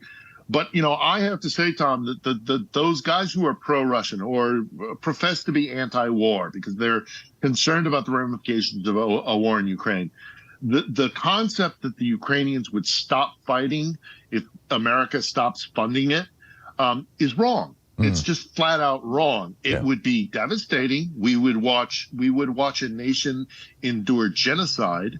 I mean, just today there was a Russian-backed leader in Donetsk, the militant separatists in Donetsk, literally and openly saying that we are going to have to kill some 2 to 5 million Ukrainians to destroy this idea of a Ukrainian statehood and independence. That is they on the order of Stalin.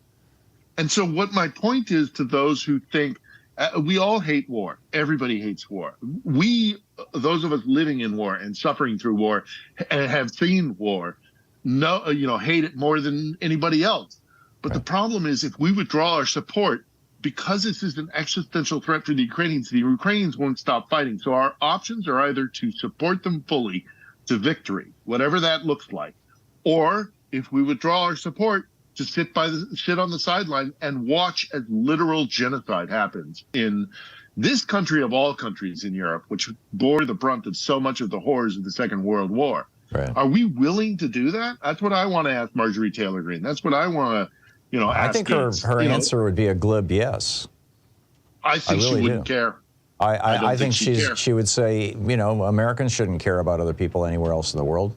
That's a problem over there. Why should we care? Exactly, which is just crazy because it's going to become a problem over here. I mean, the day after Putin takes Ukraine, his generals have already said he's going for Poland and Latvia next. That's the tripwire that is going to get the United States into World War III.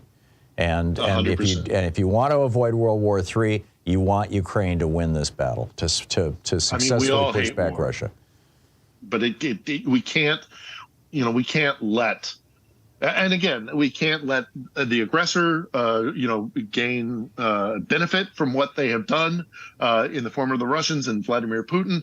But also, we can't abandon these people because if we abandon them, we literally, we're going to sit and watch Rwanda in Europe, or we're going to watch, the Khmer Rouge. Yep. We're going to watch the Holodomor or the terror of the Second World War, which happened on this soil. We're just going to sit because it's uncomfortable for us.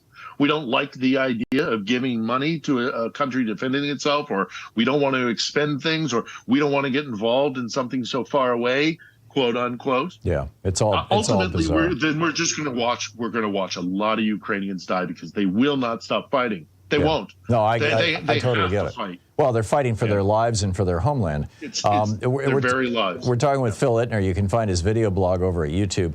Phil, where is the war at? I've read several articles this week suggesting that Ukraine has actually broken through one front line, that they're moving toward the south, that they're having some success. I've read other articles suggesting that, hold on, it's not quite all that rosy. What is the status of this war this week? Well, there is no rosy because it's war and people are dying. But is there a cause for cautious optimism? Yes. It looks like they may have gotten down in the southeast part of the front lines, down around Zaporizhia, down around headed towards Melitopol and that front line, and also around Bakhmut. There are indications that they have passed beyond the Russian defensive lines, which includes mines and tank obstacles and things like that. That will allow armor to really come to the forefront. We've seen the Leopard 2 tanks in heavy action in the last week. We know that the Abrams, the U.S. Abrams M1A1 tanks are physically on the ground here in Ukraine.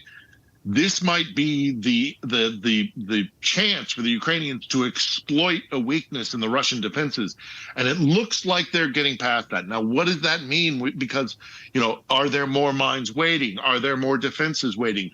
What will it mean when there's more direct contact between Russian and Ukrainian forces? We'll have to wait and see. There's a little bit more time left in this season of fighting. The weather is distinctly turning cold, and soon there will be rain, and with it mud, and that will slow things down significantly, almost to a stop for a period of time. But then, according to Ukrainian military leaders, they will resume fighting in winter.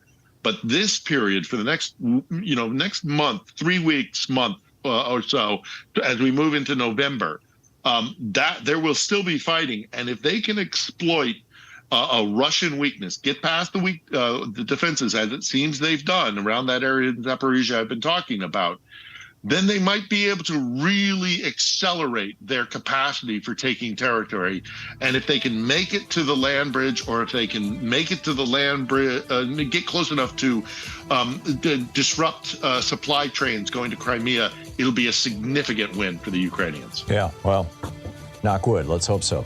Phil Ittner, you can find his video blog over at YouTube, PHILIPITTNER. Phil, thanks so much for dropping by. Thank you, Tom. My pleasure. We'll be right back, 17 minutes past the hour. This is the Thom Hartmann Program. So Donald Trump went there. He's openly quoting Adolf Hitler. I'll be right back with you.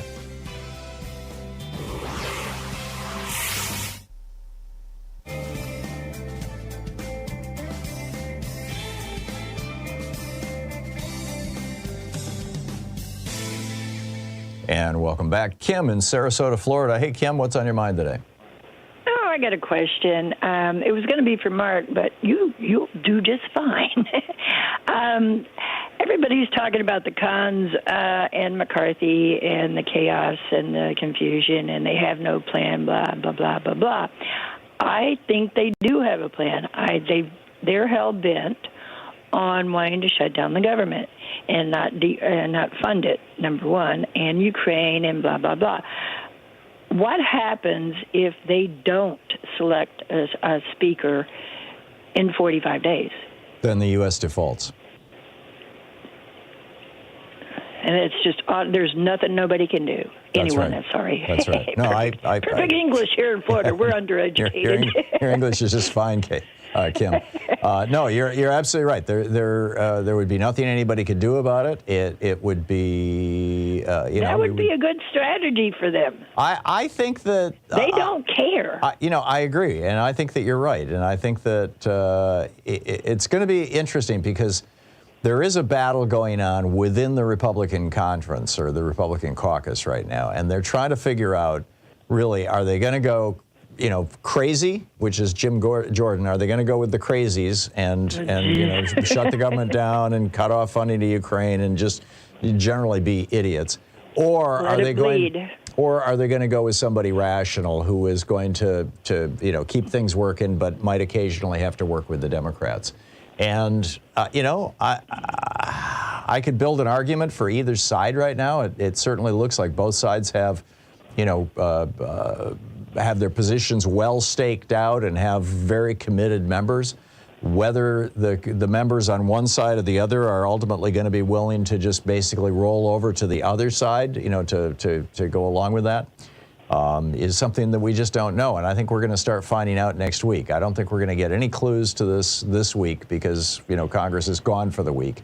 They're going to be back next Tuesday, and they will probably start holding votes Tuesday, Wednesday, Thursday of next week. And that's when we're going to find out, whether... Is Jordan a Trump friendie? Oh, yeah. Yeah, Jordan. Okay. Yeah, Jordan's completely in the bag for Trump. My prediction is I think they're going to hold it for 45 days and just totally blow it all up. That's what they want to do anyway. I agree. And I do have a prediction that Jim Jordan's going to get in, and he's going to be the speaker, and they're going to continue to blow it all up. I think you may well be right. We'll see. It's criminal, actually. I well, don't know morally, what else it could be. Or in terms of our democracy. I mean, this is, and particularly, I mean, it's going to be more dead people in Ukraine, too. It's just... There's going to be more dead people here if they start screwing with everything. You're right. I mean, we need to help all of us. I mean, it's kind of freaky. But anyway, thank you. You're welcome. I'm glad somebody else put that in their bonnet to think about, too, because it's a scary place. Yeah, no, I think that they're playing for time. I think that 45 days, well, it's going to be, what, 44, 43 days now? You know, it's time is moving along, and these guys, I think November 17th, if I'm remembering correctly, is when it's all going to fall apart. So we'll see. Probably already in the big think tank group somewhere, I think but so. we can't see in. I guarantee it. All right. Kim, well, you have a good one. I hear a break. Yeah, thank you. Thanks for the call. It's 21 minutes past the hour, coming up on 22 minutes past the hour. I'll be back with more of the news of the day and your calls in 60 seconds. I'll be right back.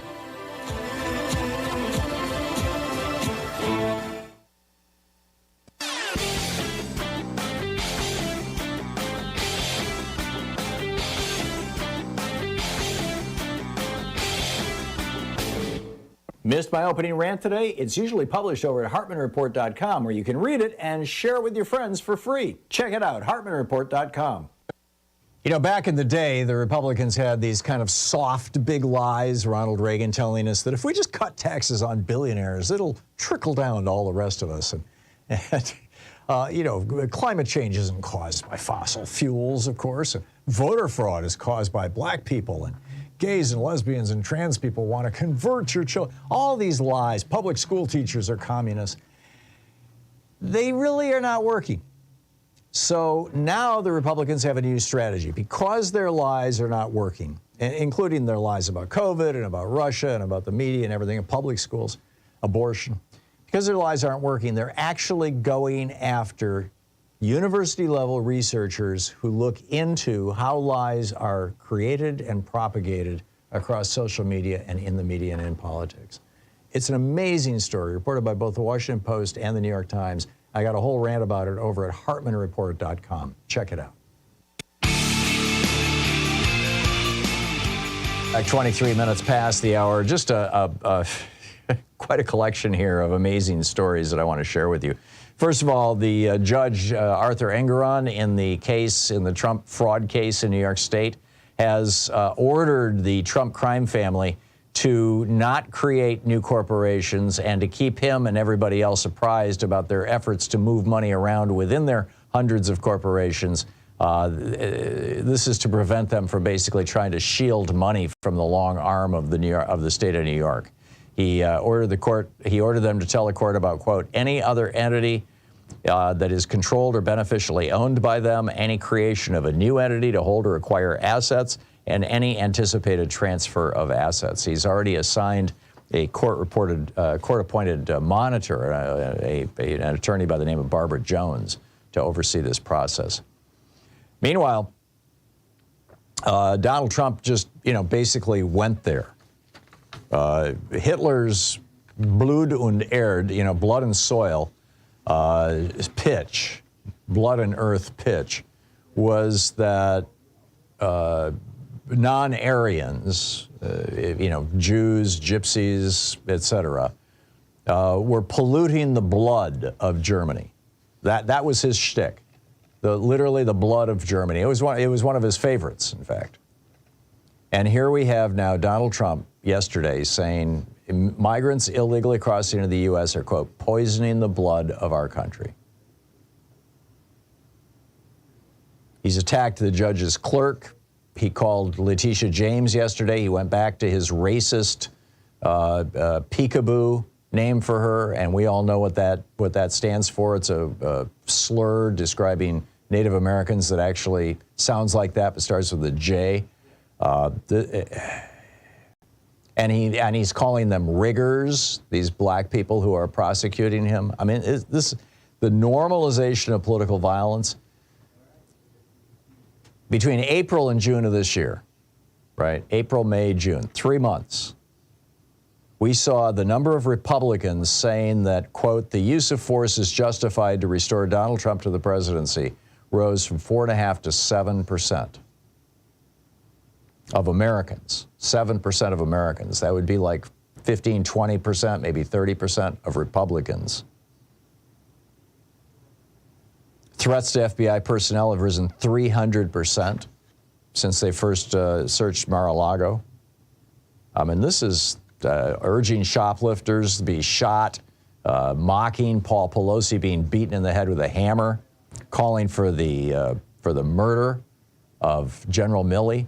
Donald Trump's rhetoric has gone full fascist. It is full hate. There is nothing left other than the hate that he is laying out, and it is grim stuff. I mean, it is genuinely grim stuff. Meanwhile, in Virginia, Glen Youngkin is getting ready for the election. Seriously. And President Biden is allowing construction of a border wall with Mexico.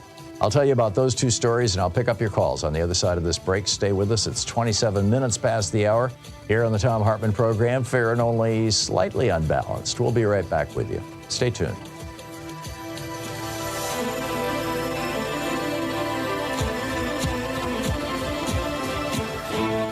You're listening to the Thom Hartmann Program. Call 202-808-9925. Speaking the truths the Trump crime family would really rather you didn't know all about. I'll be right back with you.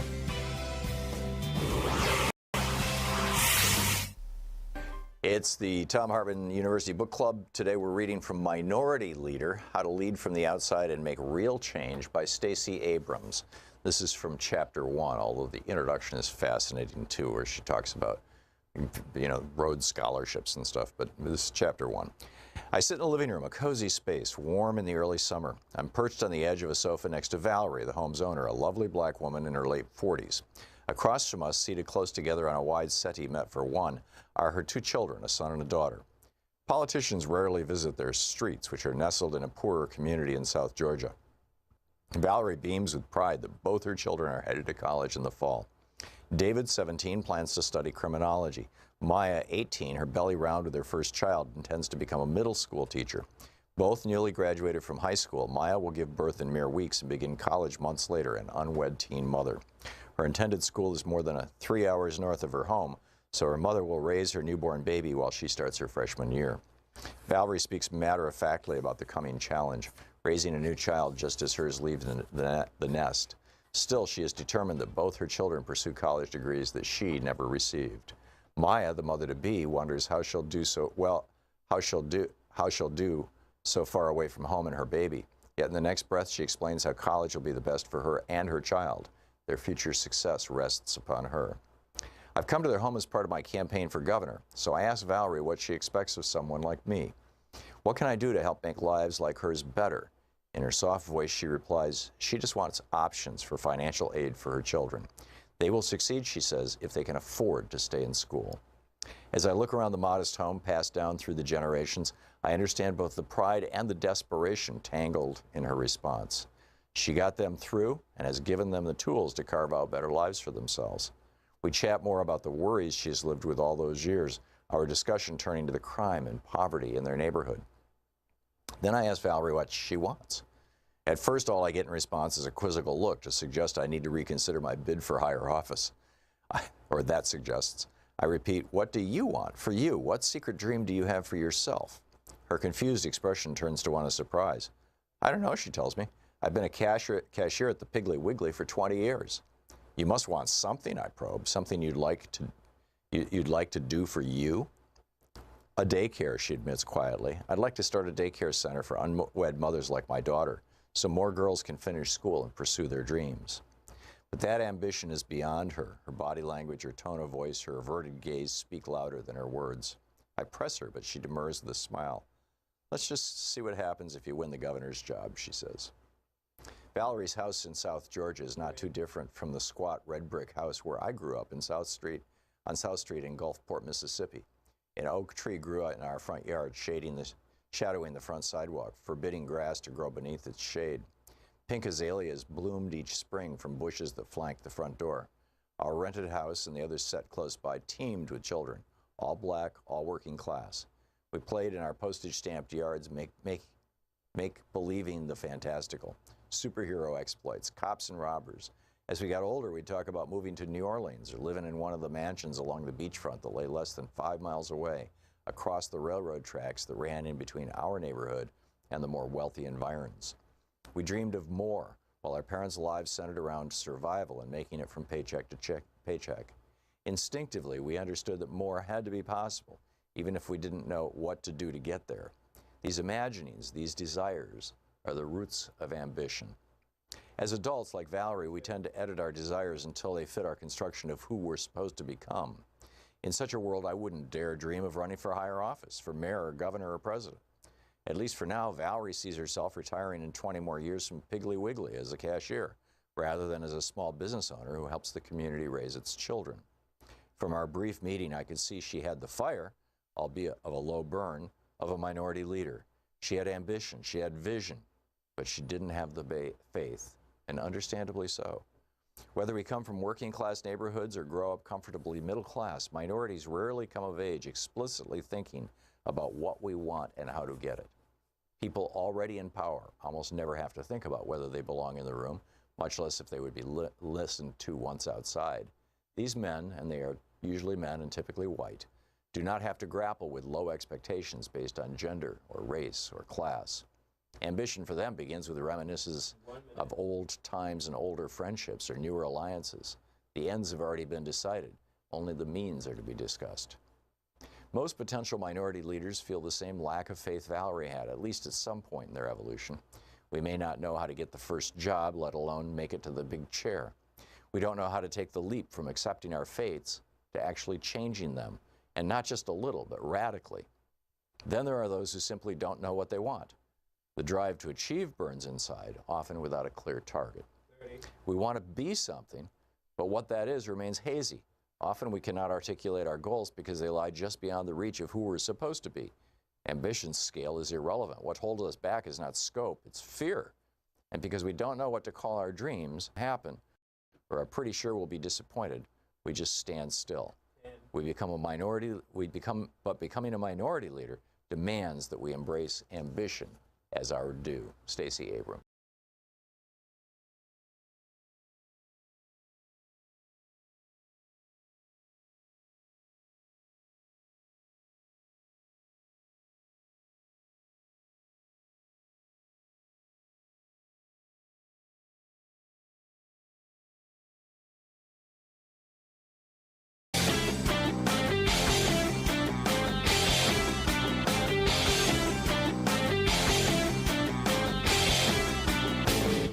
Hey, if you like the rants that I open the show with every day, they're typically published over at HartmannReport.com. Check it out. So when was the last time you heard some Republican ranting about how, like Ron DeSantis, Florida's where woke goes to die, and we're declaring war on woke, and all that kind of. Republicans have been using dog whistles for most of my lifetime to shout out to their generally white racist base against various minority groups. Richard Nixon was, we're law and order. And, as John Ehrlichman pointed out, his whole war on drugs was basically a war on black people and hippies. George Herbert Walker Bush had Willie Horton. George W. Bush had the Muslims. Donald Trump, it's the Mexican rapists. It just never ends. Woke is just the latest dog whistle they've got. So the next time somebody uses that phrase, just, ask them, what are you talking about here? Are you just trying to tell me that you're a bigot? I mean, what are you really saying? There's a whole rant about this over at HartmannReport.com. Check it out.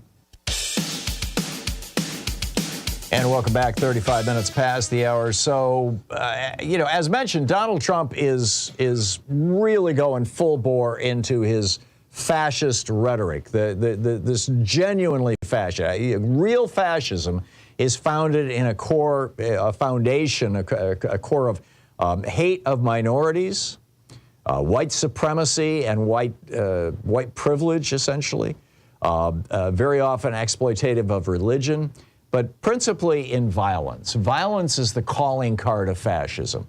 Using violence to achieve political ends, intimidating people, threatening people. When you see this happening in any political movement anywhere in the world, what you are in all probability looking at is a fascist or neo-fascist or semi-fascist movement. And I mean, Hitler was the master of this. He talked about how Jews and gypsies were polluting the blood of Germany. In fact, blood and soil, Billionaire, This was his, it was his essentially slogan, was protect the purity of the blood of Germany. Well, yesterday Trump came right out and said it.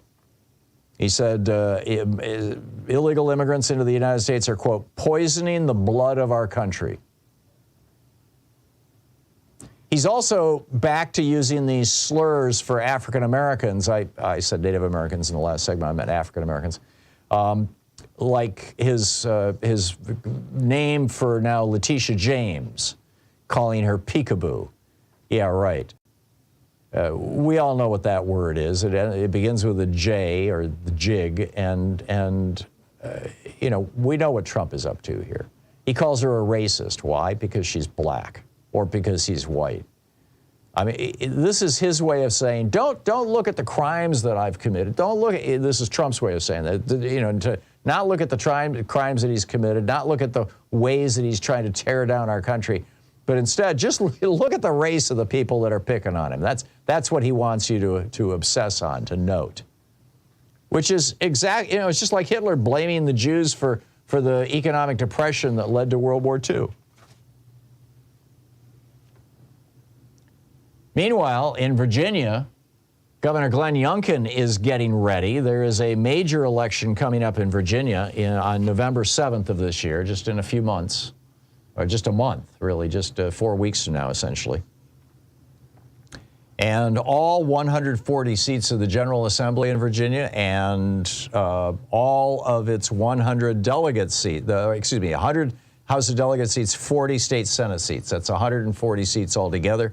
The entire General Assembly, all of them are up for election in 5 or 6 weeks, in 4 or 5 weeks.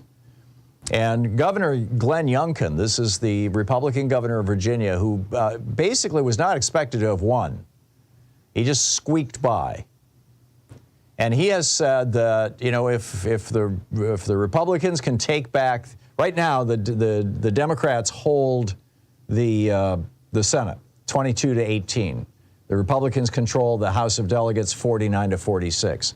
So if the Democrats lose 5 seats in the Senate in Virginia and Glen Youngkin can hang on, then you're going to see an abortion ban in that state. Glen Youngkin has already promised it. The Republicans have promised it. Youngkin has said he prefers a 16-week ban, but, you know, he'll sign anything.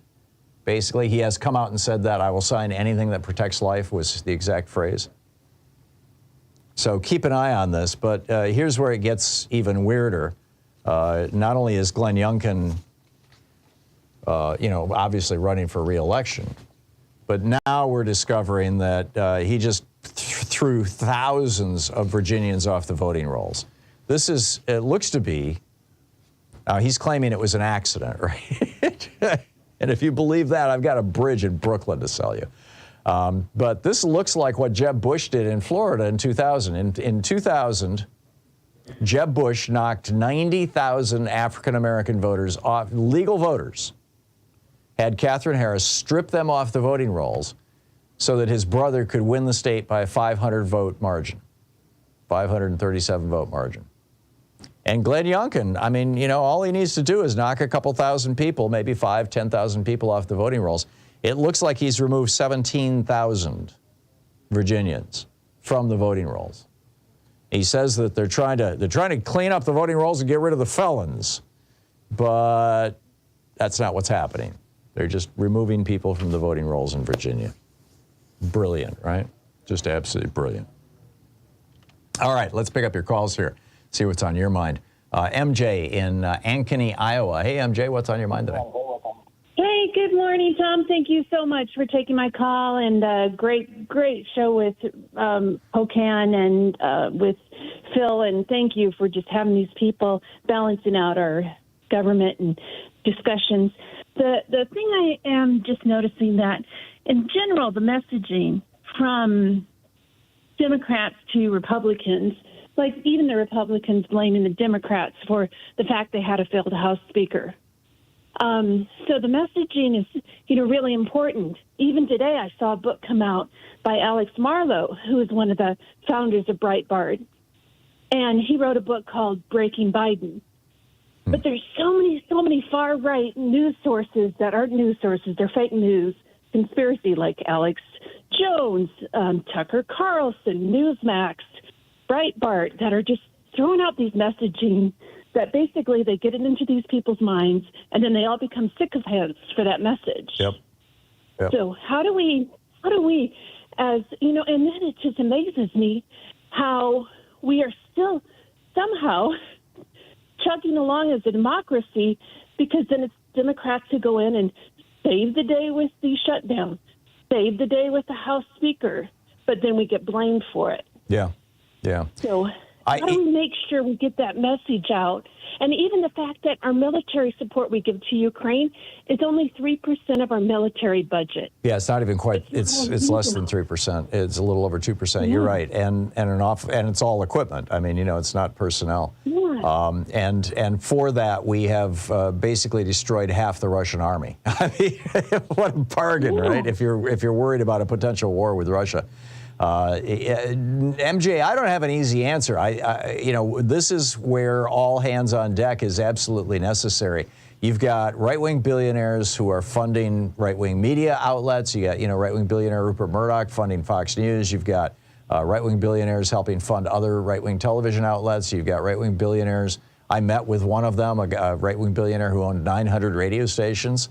I met him in a senator's office, and he said, I'll never put a progressive on the air as long as you guys insist on calling for my taxes to go up. So basically what we have is organized money versus the United States. And their wholly owned subsidiary, the Republican Party, thanks to 5 corrupt Republicans on the Supreme Court voting to legalize the bribery of politicians. So it falls to us, MJ. I mean, there's no billionaires going to ride in and save us. Joe Biden isn't going to save us. We've got to save us. We've got to save this country. Right. And so we have to be the right ones now, talking to friends and neighbors and family and community and social media and just, become the Energizer bunnies for democracy.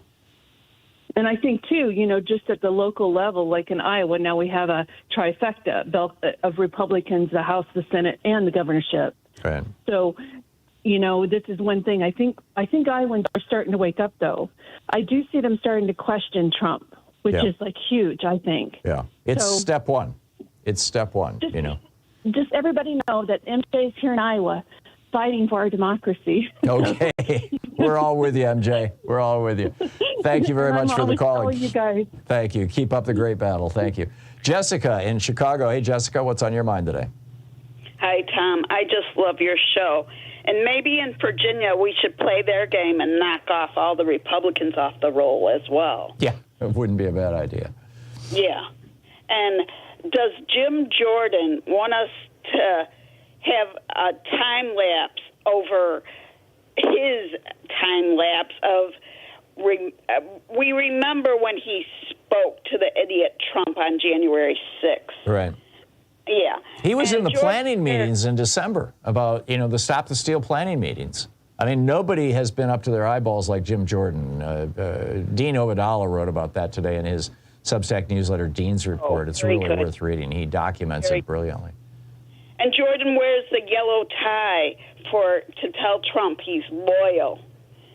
And the congressmen listening, they have to remember that he's not trustworthy, how he lies, and why does he think he's worthy of a speaker? So that's so scary. Yeah.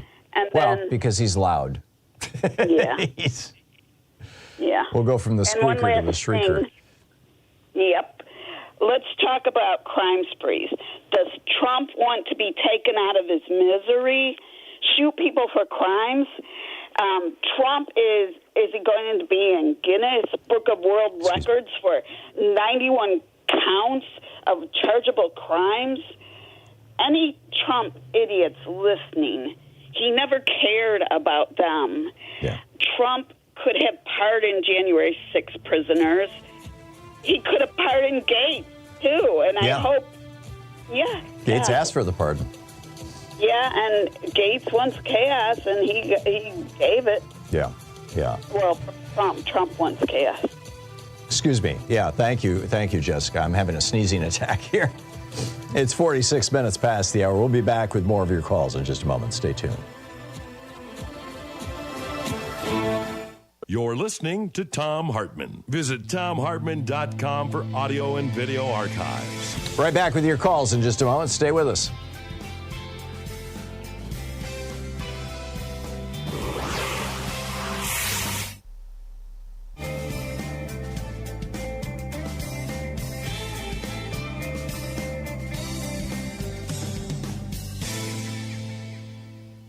And welcome back. Russ, watching on Free Speech TV. Russ, I don't have a state for you. It says you're in Hidden Valley Lake, but I don't know what state you're in. California. California. Okay, thank California. you. Got it. Yeah. So what's up? Okay. Yeah. Well, I see Democrats on MSNBC every day, all day, and I would appreciate it if they would start talking about the $33 trillion debt that Republicans blame the Democrats for, and talk about the $50 trillion that was stolen from the working class, and that if the government if the Democrats had a way of taking it back, well, we would, after paying off the debt, we would still have $17 trillion for a lot of other social programs in school, including education debt, and my idea for solving the debt is simple, but of course it takes a democratic administration. But other countries have done it. They've issued a new currency to replace the old currency when they had hyperinflation, and the hyperinflation disappeared. It happened in Israel 40 years ago. Yeah, I was there when it happened, actually. Yes, so was I. And to this day, their economy, their currency, the shekel, is still worth a good deal. Yeah. It's in decent shape. We don't need to reissue our currency, though, Russ. Yeah, we don't have hyperinflation. Things are not that far gone here. I know we don't have hyperinflation, but the point is, what I'm trying to say is that if they use the new dollar and cancel the old dollar, the new dollar would be 1/1000th the amount of the old dollar, and then tell the billionaires if you want $1 million for your trillion for your $1 billion, you better bring the money back, and then. I think we just need to update our tax code, Russ. I mean, you're absolutely right that the top 1% has taken $50 trillion out of the value of the homes and 401ks and pensions of working class people ever since Ronald Reagan started this campaign against the American middle class in 1981. $51 trillion. But, the way that they did that was by Reagan lowering the tax rates and killing the unions. And with those two simple things, I mean, if we just reversed the Reagan, Bush, and Trump tax cuts and brought back unions to the union density that they had in 1981, which was around a third of America. Right now it's around 8 or 9% in the private workforce. If we simply did those two things, we would start rebuilding that $50 trillion that they stole from us. Well, yeah, but it'll take a Democratic administration, and it will. And we're not looking at that happening in the near future. I think it could happen in the next 16 months. Well, but we hope so. But I'm afraid that at the end that if the government defaults in 45 days, there won't. There could be an economic crash and a depression, and that could, and then. The Republicans are hoping for that because they think that will cause Americans to vote against Biden. You're absolutely right, and that's why we need to be telling people right up front, this is what the Republicans have planned for America, so that when it happens, they'll know who's responsible for it. Russ, thank you for the call. We'll be right back.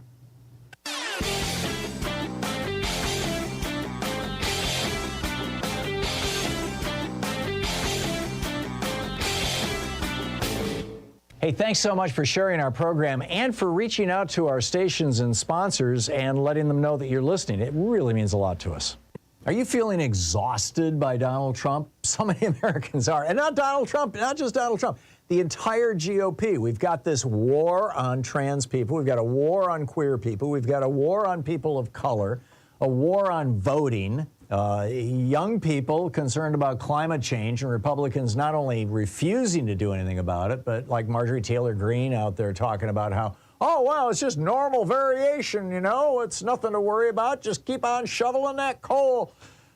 People cutting pills in half because they can't afford their medicine. Parents who don't have enough money to properly dress their kids for school, even though they're working full-time. Seniors fearing that the Republican Party is going to finally succeed in killing off Social Security and Medicare. They're trying it again. You know, it's this whole, yes, we'll raise the debt ceiling as part of cut Social Security. It's nuts. I got a whole op-ed about it over at HartmannReport.com. Check it out.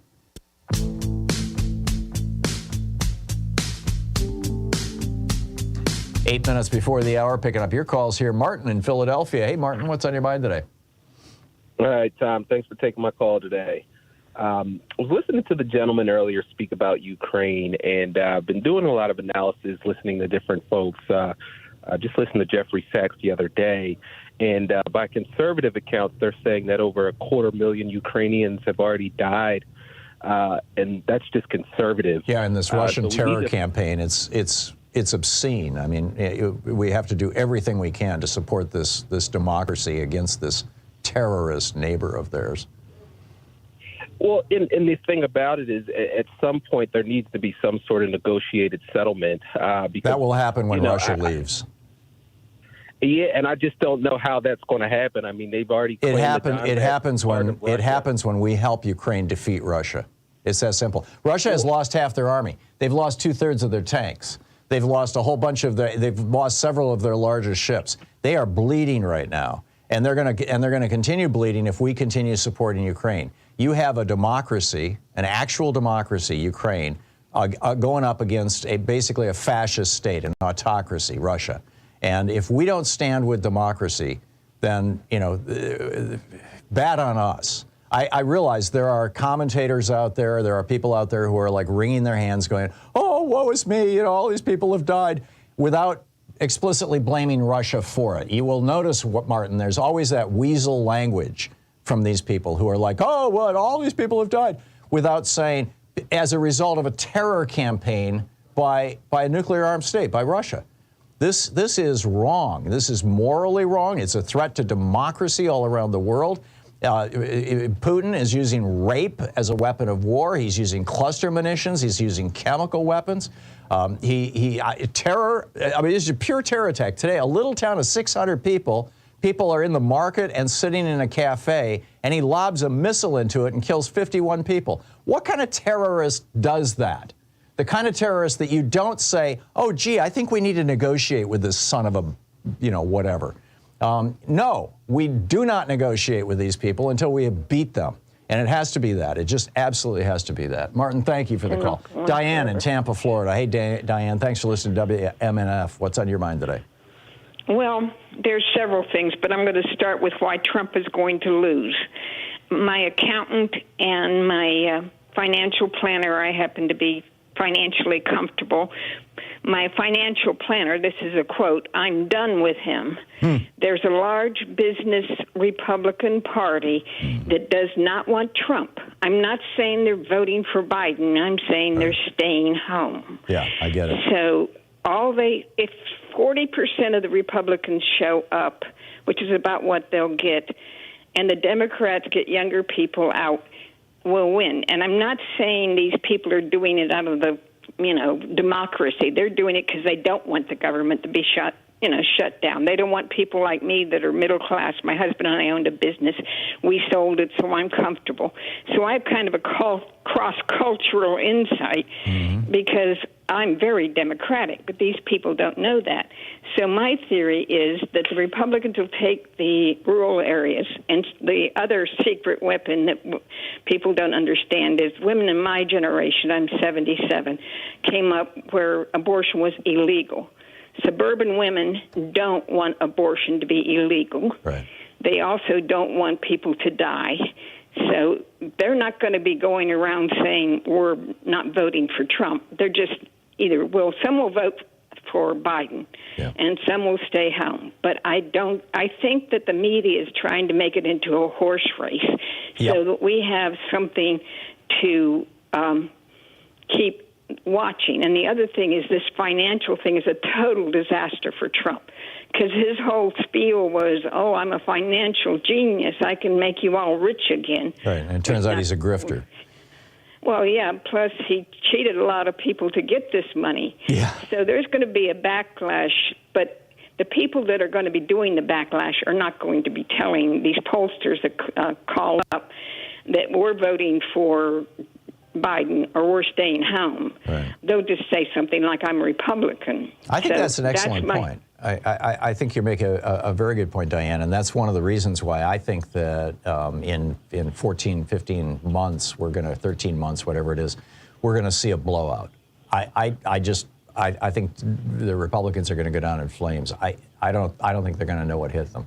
Now, I could be wrong, time will tell, but... Real quick, I live in Florida. There's a backlash against DeSantis, too. But I hear your music coming on, so it's time for me to go. Okay. Diane, thank you. Thanks for understanding the show, too. I appreciate it. Thanks for the call. Spot on. We'll be back with more of the news of the day and your calls, and Biden's work for student debt and how the billionaire corruption of the Supreme Court could end Social Security this year. I'll tell you about that. Stay with us. You're listening to Thom Hartmann.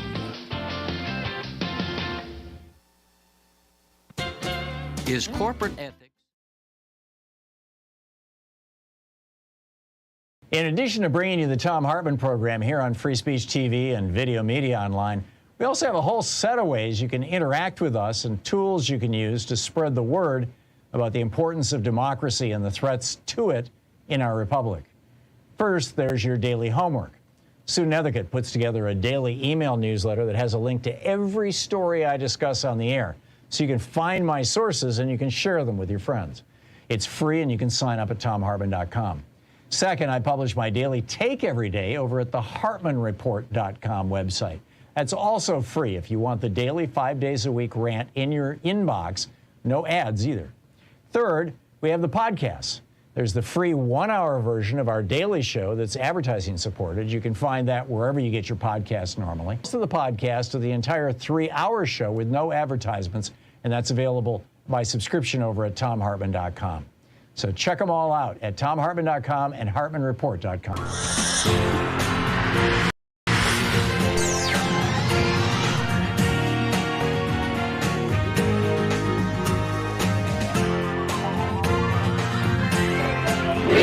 Fight back!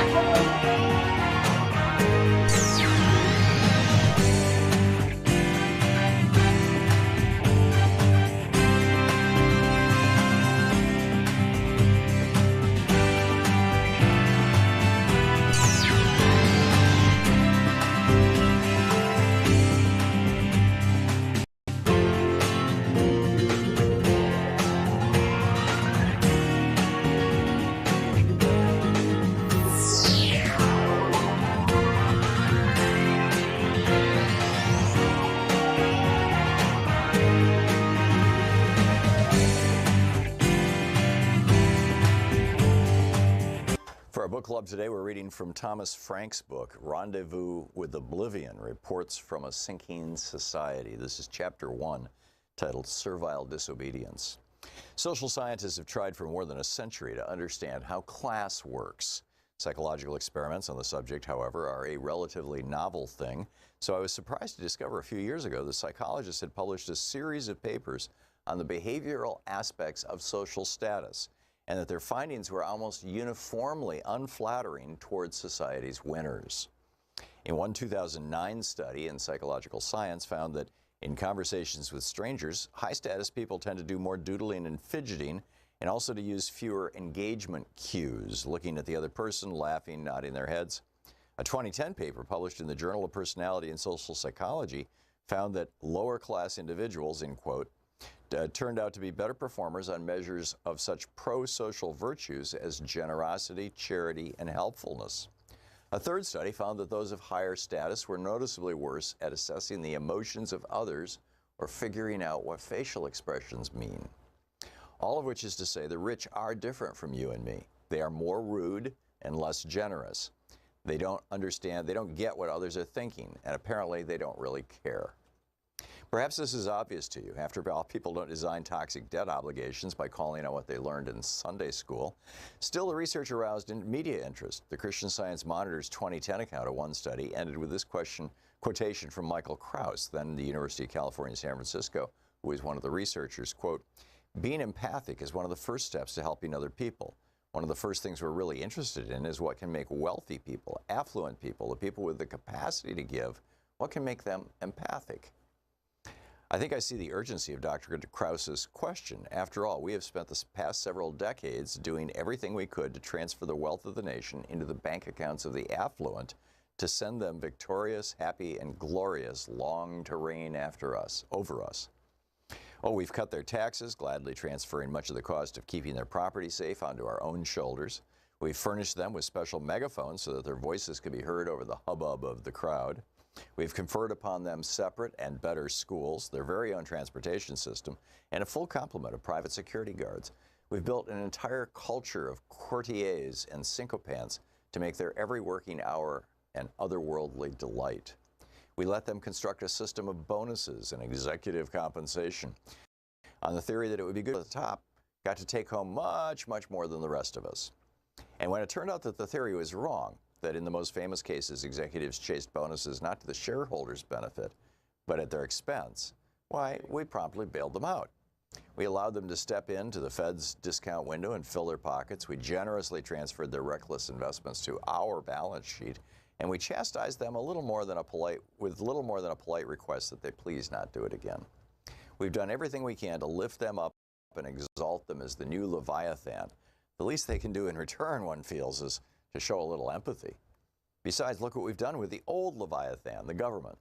For decades, we've attacked it, redirected it, outsourced it, and filled it with incompetence and cronies.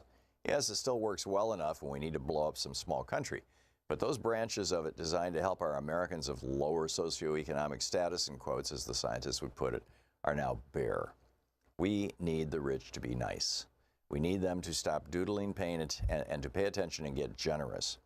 Now that the government has divested from the empathy business, we need the rich to discover brotherly love and fast. Come to think of it, wasn't that supposed to be the deal in the first place? The arrangement Andrew Carnegie brokered over a century ago when he made his big career move from Steel King to public library baron? The laissez-faire social contract would grant private business a free hand, but in exchange, those who piled up massive wealth were supposed to extend a magnanimous hand to the rest of us. As Carnegie wrote in his famous 1889 essay, The Gospel of Wealth, we don't need socialism to solve our problems. Philanthropy is the true antidote for the temporary inequality distribution of wealth and reconciliation of the rich and poor, quoting Carnegie. Going further, Carnegie argued that the duty of the man of wealth was, quote, to consider all surplus revenues which come to him simply as trust funds, which he's called upon to administer in the manner which, in his judgment, is best calculated to produce the most beneficial results for the community. The man of wealth thus becoming the mere trustee and agent for his poorer brethren, end quote. That same way of thinking led Carnegie to support the estate tax. Of all forms of taxation, this seems the wisest, he wrote. It was wise because it would, quote, induce the rich man to attend to the administration of wealth during his life. And if he didn't, then the tax would return most of his hoardings to the community from which it came, using Carnegie's words. Vestiges of the Carnegie attitude survive to this day. 2009 study of high net worth individuals by Barclays Wealth confirmed that American philanthropists tend to understand their giving in a context in which the state is either absent or irrelevant. And of course, there are plenty of nice plutocrats who don't fidget or doodle when talking to strangers and who have no problem endowing a ward or a wing in return for a commemorative plaque. The business headlines even occasionally tell of billionaires coming together under the leadership of Warren Buffett and Bill Gates to donate their fortunes to worthy causes. But the billionaires with the strongest sense of class solidarity have a very different plan for their disposable income, activating their lobbyists in Washington, building grassroots movements to march on their behalf, and using their media properties to run experiments on human credulity. Rendezvous with Oblivion is the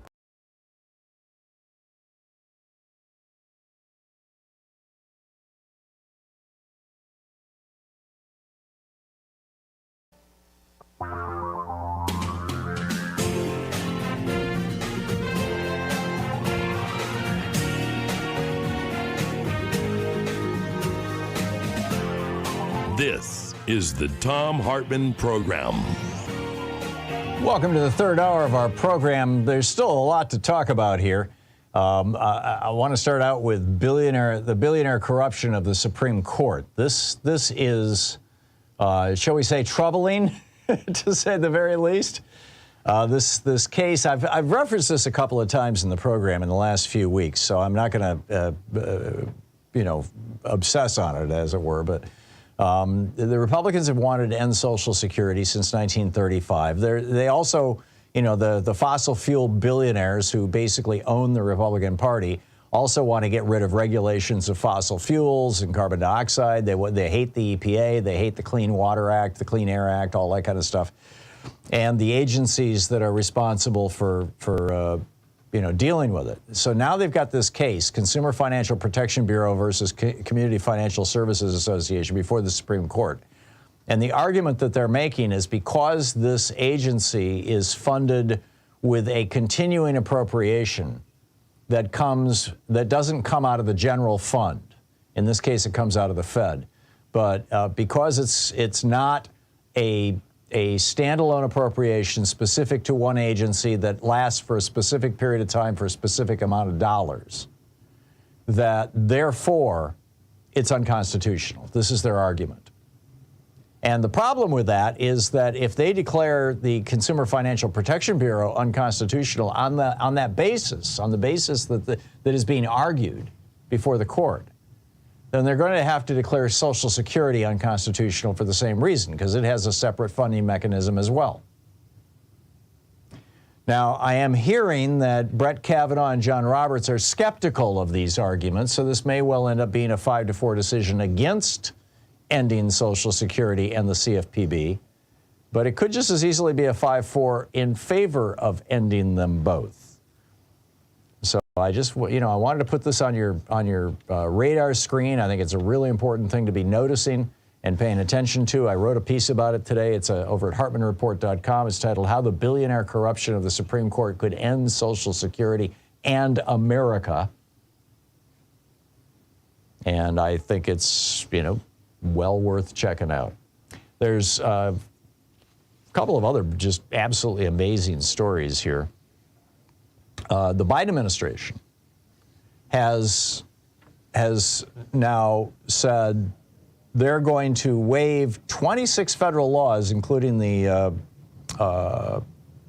one of the Wetlands Acts and the public lands law. I don't have the exact name of it, but it has to do with protecting public lands. Anyhow, they're setting these things aside to build the wall. The Biden administration is going to build a wall on the southern border. Now, as you know, I'm not a fan of building walls as the only way of securing borders and dealing with our immigration crisis. We have, our systems to deal with people who want to emigrate to the United States are broken. The Republicans refuse to even engage in a conversation about how to fix this. Our systems for dealing with people at the southern border are just barely functional. Our interventions in some of the countries south of the border are just a faint echo of what they could and should be if we really wanted to keep people where they are by helping their countries, put themselves back together and be a decent place to live, particularly our policies with regard to Venezuela. So, I just, I'm not one of these simplistic, Trump types who is like, yeah, build a wall, it solves everything. No, this is a complex issue. But that said, if you're going to maintain the integrity of your borders, you can't just have people walking across into the United States. It puts their lives in danger. I mean, we've had over 100 people now die in the desert in Texas and Arizona and New Mexico so far this year that we know of. I mean, it's problematic all the way around. Now, I realize that the kind of wall that they're talking about here is bad for wildlife also. But not having it is bad for the political survival of the Biden administration. And this is what I think is actually going on here. You're going to hear some Democrats going, oh, my God, Biden has become like Trump. He's building a wall. I never, oh, woe is me, right? I think this is a political masterstroke. The Republicans were saying, we will fund Ukraine if you will fund the wall. Remember that? This was last week. This was just a couple days ago. Oh yeah, we don't want to fund Ukraine, but if you want us to, then just fund a war on the wall on the southern border. So Biden just came out and said, cool, we're going to fund the wall. Good luck with that, Republicans. And you know that the biggest hit that they're going to make against the Biden administration, and they have been for 2.5 years, there's no indication they're going to stop anytime soon, and they will continue this right up to the election, is the whole thing of, illegal immigration. You've got over 100 Republican members of Congress who on a regular basis tweet or text or put into social media that the southern border is wide open, which causes people to come to our southern border. They love this. They're trying to make this situation worse. They have been doing this for the better part of 20 years. And they're doing it completely cynically. They know what they're doing. When Ted Cruz tweets that the border is wide open, he knows, A, it's a lie. There are parts of it that are problematic, and that's the part that the Biden administration wants to deal with. But B, he knows that by saying that, he's encouraging more people to come to our southern border, which Republicans just love, because then they can blame it on the Democrats. So now the Democrats are saying, yeah, we're going to build a wall too. Now, will they give this up in exchange for something? I don't know. What I'm seeing here is the Biden administration playing chess rather than checkers. And I'm not unhappy about it. I realize that, a bunch of progressive websites right now just have their panties all in a wad. They're all upset about this. Oh, my God, oh, my God. It's a betrayal. It's, this, that, and the other thing. Welcome to the wonderful world of hardball politics is what's going on here. Meanwhile, as the House Republicans are imploding, Joe Biden is stepping up and providing. This is pretty remarkable. President Biden just announced an additional 125,000 Americans have been approved for $9 billion in student debt relief. So far, in the last 2 years, he has ended student debt or significantly reduced student debt for 3.6 million Americans to the tune of $127 billion. They just approved $5.2 billion in additional loan debt relief for 53,000 borrowers under the Public Service Loan Forgiveness Program. Then they authorized $2.8 billion in new debt relief for nearly 51,000 borrowers through fixes to the income-driven repayment program. And then they did $1.2 billion for nearly 22,000 borrowers who have a total or permanent disability. So here we have the Biden administration basically wiping out the student debt of everybody they can. And the Republicans are just hysterical about this. Oh, my God, it's unfair. What about those of us who paid off our student loans? You can't. Quack, quack, quack, quack, quack. And finally, the last story here for the day. This is our crazy alert. And you thought, yesterday when the emergency broadcast system went off, right around this time, it was almost exactly 24 hours ago right now. It was, 6 minutes from now. It was 11:20 Pacific time, 2:20 Eastern time yesterday. And I said, I guarantee you QAnon has got some weird thing going about this. Well, it turns out that they did. This is from one of the QAnon people on social media, quote, the emergency broadcasting system under FEMA is going to be activated. This is not a test. It's going to be sending these high-frequency signals into cell phones, radios, TVs. The intention of those high-frequency signals is to activate the nanoparticles, including the graphene oxide that were injected into you when you got your COVID shot. Now, just for the record, there is no graphene oxide in COVID shots or anything else that would be activated by high-frequency signals. But this is one of the theories. It's graphene particles, graphene oxide. The other is that we were all given the Marburg virus. It's in the same family as Ebola. and that the virus would be activated. And now when a whole bunch of people didn't turn into zombies, and by the way, when that virus gets activated, it will turn us into zombies. Now, you don't get turned into a zombie if you are somehow connected to QAnon and you, whatever. I don't even get this. But they do have this rationale that some people who got the COVID shot, me, for example, I've gotten, 6 of them, I think, that I did not turn into a zombie yesterday. So what they're saying is, well, just wait. It just activated the virus in your body. That's what it did. So now, the alert. And so now it's going to take a few days for that virus to rise up and turn you into a zombie. So I'm telling you, today is, Thursday, I guess? So if next Monday, I come in and I'm crying, well, hello there, everybody. Acting like a zombie, you'll know what happened, right? Oh, man. Where do we get these people from? Well, I guess we've always had them, right? They're the people who are convinced that pigeons are actually spies to the planet Xenu. Wait a minute, they're not? What? Okay, I'll be right back with your calls. Enough of my stories, right? I've told everything I know for the day, and it was quite a bit. And I'll be picking up your phone calls for the rest of the hour here at 17 minutes past the hour in the Thom Hartmann Program. Talk media for the sane among us. Yes, we're still here. This is the Thom Hartmann Program. Yes, that's just for the unvaccinated. We'll be right back.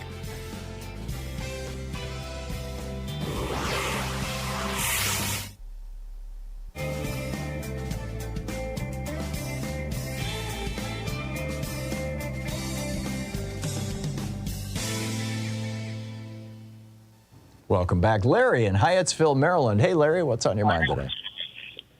Hello, Tom. I thought you'd be the perfect person to call because you talk about health-related issues and costs all of the time.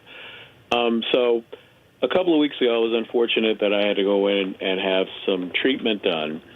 And I went to an emergency room, an urgent care center at Kaiser here, and I was transferred to another facility. Now, mind you, I was basically placed on a gurney. I had an attendant with me and a driver. I wasn't hooked up to any medical equipment that was monitoring my progress or anything. I was fairly stabilized, so I was okay. In fact, I was having tests done.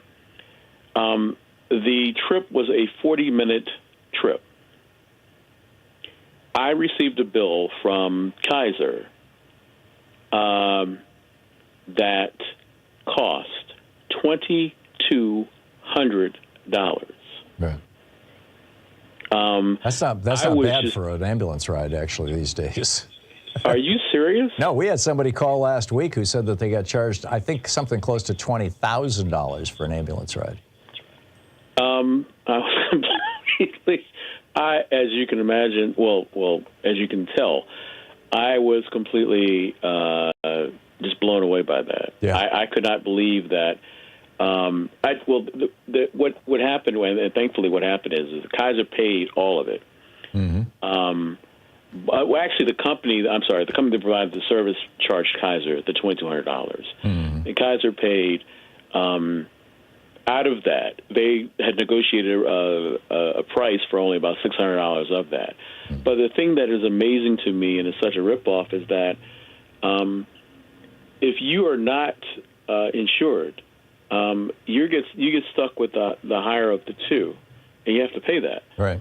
And it's just, to me, I could not understand, nor can I find the justification behind 40 minutes of basically driving through metropolitan traffic and being charged even $600 for that. Yeah. But like you said, that's not bad for a trip, but I thought the costs were just exorbitant. Yeah. No, I totally get it, Larry. Do you have a Kaiser health insurance policy and you're going to Kaiser? Because if so, they're basically just paying themselves and billing themselves. Yes. Which makes the whole thing kind of a charade. I do, but the transportation company they actually use a ambulance transport company. Oh, I see. It was a third party. Yeah. It was a third party.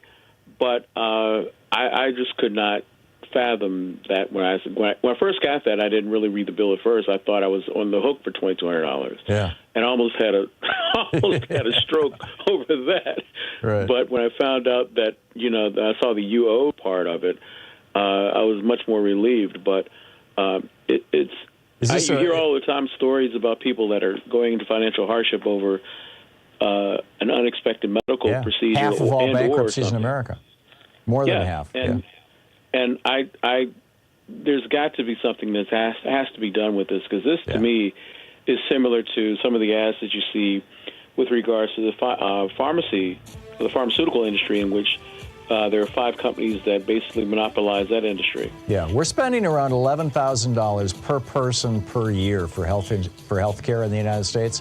Britain does it for around $5,000. France does it for around $6,000. They're one of the more expensive ones. Numbers of a lot of countries. I think Canada does it for around $4,000 or $5,000 a year, and they provide better care plans in those countries. Larry, I got to run, but thank you for the call. Spot on.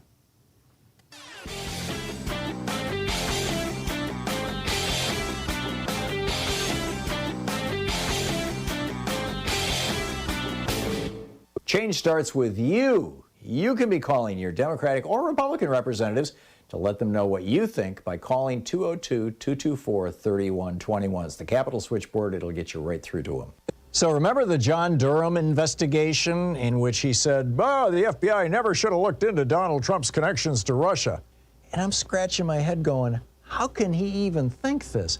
I mean, the guy that Donald Trump hired as his first campaign manager, Paul Manafort had taken $66 million from oligarchs associated with Vladimir Putin to install Viktor Yanukovych as the dictator of Ukraine. $66 million. He took money from, he was paid $1 million by the dictator of Zaire, back when it was Zaire, to develop a strong relationship with Moscow. And when finally they threw Yanukovych out of Ukraine, that was in 2015, what did Manafort do? He came to the United States and he said to Donald Trump, well, let me help you, while he's taking money from Moscow. I mean, if nothing else, that should have been a starting point, a huge starting point for the FBI.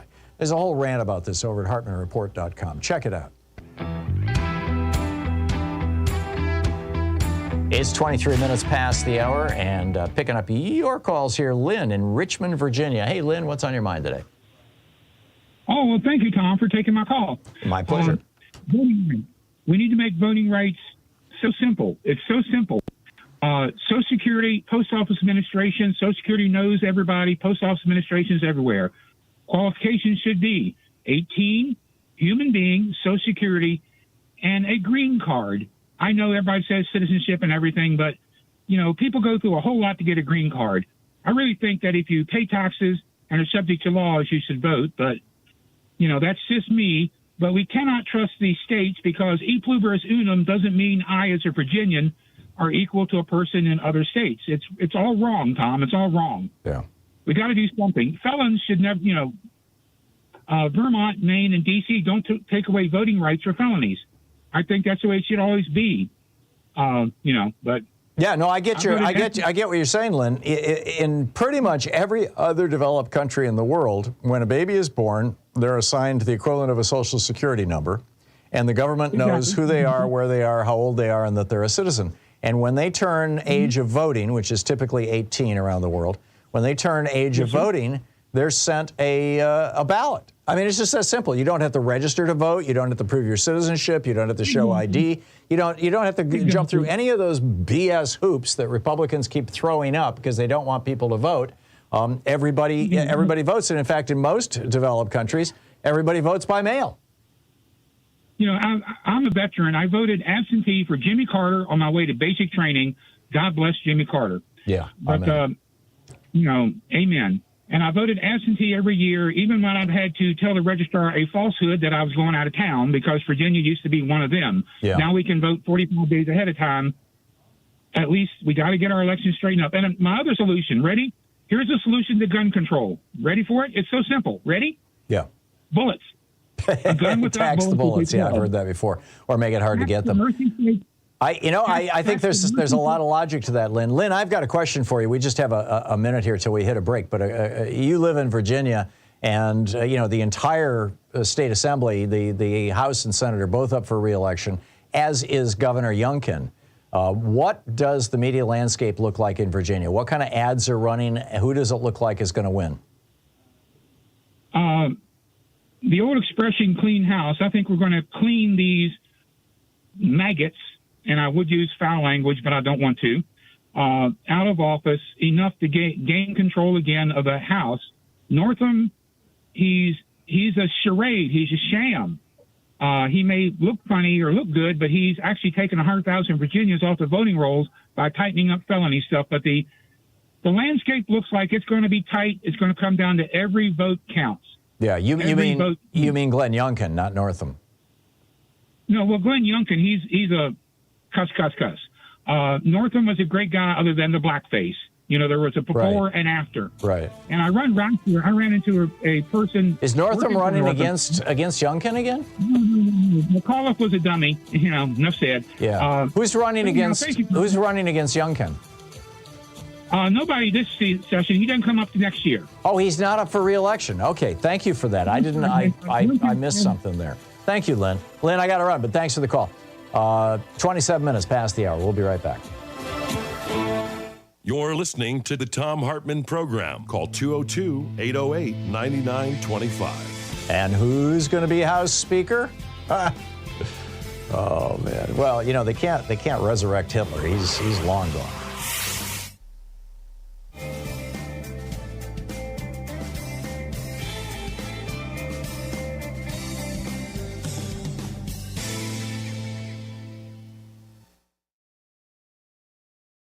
And welcome to the Thom Hartmann Book Club, Thom Hartmann University Book Club. Today we're reading from Tears We Cannot Stop, A Sermon to White America by Michael Eric Dyson, who was a guest on our program a while back. This is from page 86. One of the great privileges of whiteness is not to see color, not to see race, and not to pay a price for ignoring it, except, of course, when you're called on it. But even then, the price pales quite literally in comparison to the high price black folk pay for being black. We pay a price, too, for not even being able to derive recognition and financial reward for the styles that make the world want to be black so bad that they don't mind looking like us as long as they never, ever have to be us. If the appropriators can freely rip off our culture with no consequences, those who revise racial history, the fourth stage of white racial grief, are even less accountable for their deeds.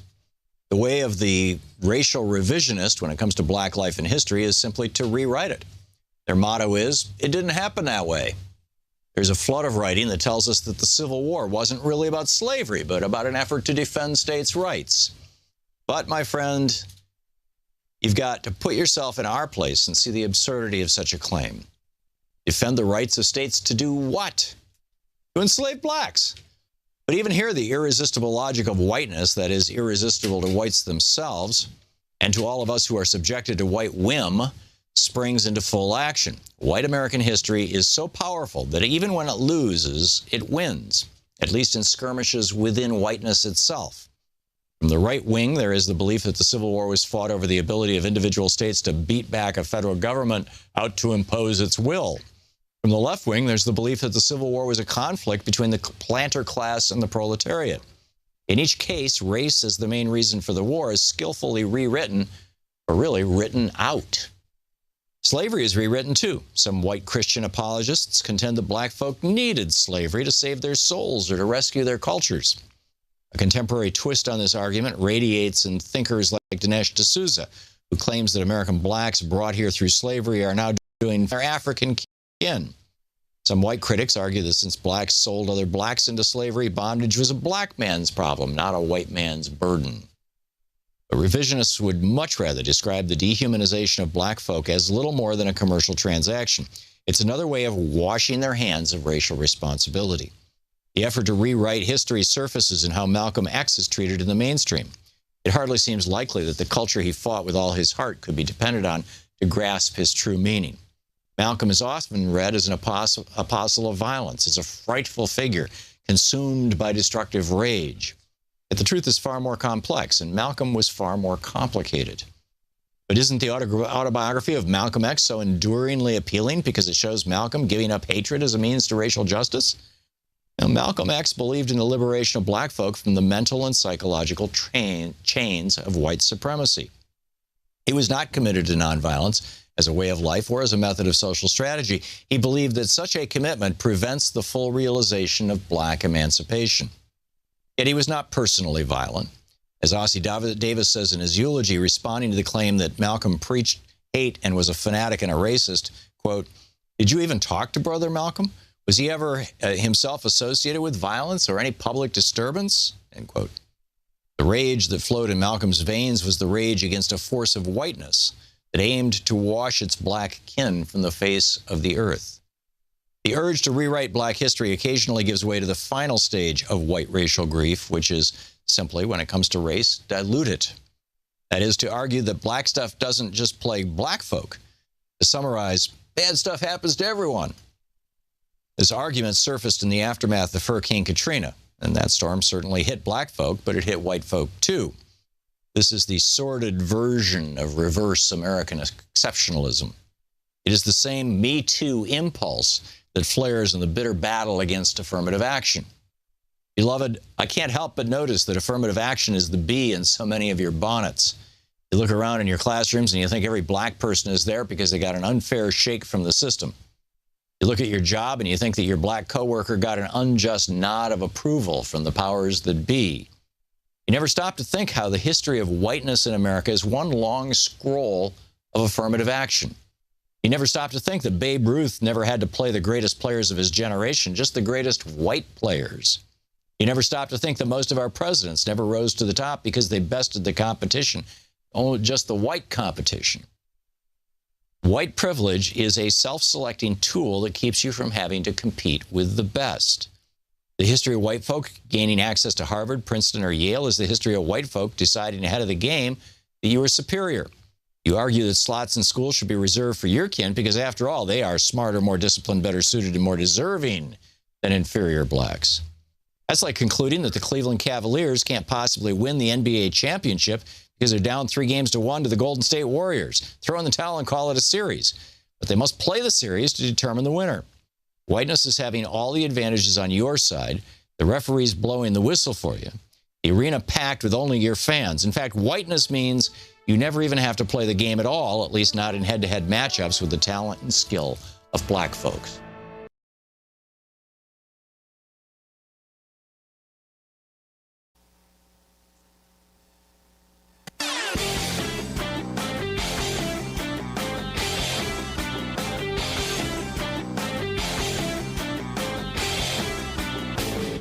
From international trade policy to immigration policy to housing, we've got all kinds of topics.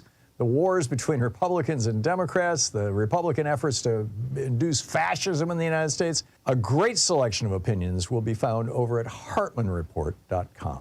When I was a little kid, my grandmother had a piano, and I loved to play it. I was incompetent, but I was figuring out all kinds of stuff.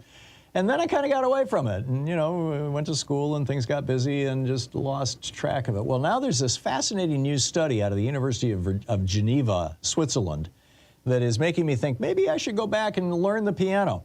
What they found was that they took a group of 132 healthy older adults, retired, 62 to 78 years old. Half of them learned the piano, half of them took music classes without learning the piano. And what they found was that those who learned the piano actually had the strongest increase in their memory, in their mental competence, their mental faculties. Those who took the music classes also did well, but learning the piano was a huge step. So check it out. There's a whole long rant about this over at HartmannReport.com. Check it out. Well, welcome back. 35 minutes past the hour, picking up your calls. And by the way, just more information. I just learned about this border wall thing. The money was appropriated during the Trump administration in 2019. Joe Biden last year asked the Republicans to reappropriate it for a more appropriate use on the border, like high-tech surveillance equipment, stuff like that. And the Republicans refused to do that. So now the Biden administration says they have to spend this money, they have to build it, number one. Number two, it's only going to be about 20 miles of border wall. And number three, this is going to put a cork in it when it comes to Republicans. So we'll see how this plays out. Carol in Monessen, Pennsylvania. Hey, Carol, what's on your mind today? Hi, Tom. I like your new call screener. He's very nice. Oh, thank you. Yeah, that's Mark. He's a good guy. Yeah, he is. Okay, first I have a comment and then a question, and I will hang up and listen to your answer when I'm finished. My comment is that my anxiety levels are rather high right now. I'm really frightened that they may put Jim Jordan in as Speaker of the House. And in my opinion, he's nothing more than Trump with a different face and body. Yep. And I really, really don't like him. He's a hate-filled bully. And he'll do anything to take this country down. He likes to hear the sound of his own voice. I agree. Okay, that's my comment. And my question is, as far as the evangelical so-called Christians that are supporting Trump, you know, I'm a convert to Catholicism, and I have been since 1983. And my husband and I say a rosary together every day, and then we read the Bible. So I'm familiar with the teachings of Christ. And Christ taught nothing but love and truth. And all these Republicans, including Donald Trump and everyone in the House and that I know of, preaches nothing but hate and lies. And even the Bible tells us that the devil is the father of lies. So I don't understand how he can get the people of this evangelical or right-wing Christian movement to support him when they claim to be Christians. Yeah. And I will hang up and listen to your answer. I think these are people, Carol, who have not read the Bible. They have not read at least the Gospels. And what they have done is follow preachers. And the preachers are now, you know, ever since George Herbert Walker Bush and then his son George W. Bush tripled down on pouring money, government money, into churches and church programs. These people have become basically, extensions of the Republican Party and political actors. So, you know, that I just think that's the reality of where we're at, that we have to acknowledge that these people are not proponents of Christianity. They're proponents of republicanism, or the Republican Party. It's not even republicanism in the classic sense of the word.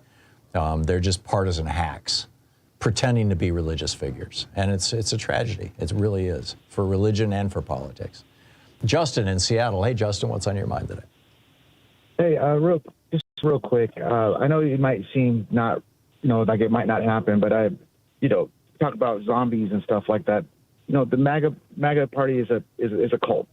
In my opinion, I think they're going to try to nominate Donald Trump into speakership. And if the pro temp speaker that's currently sitting in right now needs to change the House rules or laws to make it happen, I think these people are backed into a corner where they don't have a choice, and they're going to force us to drink that poison pill with them.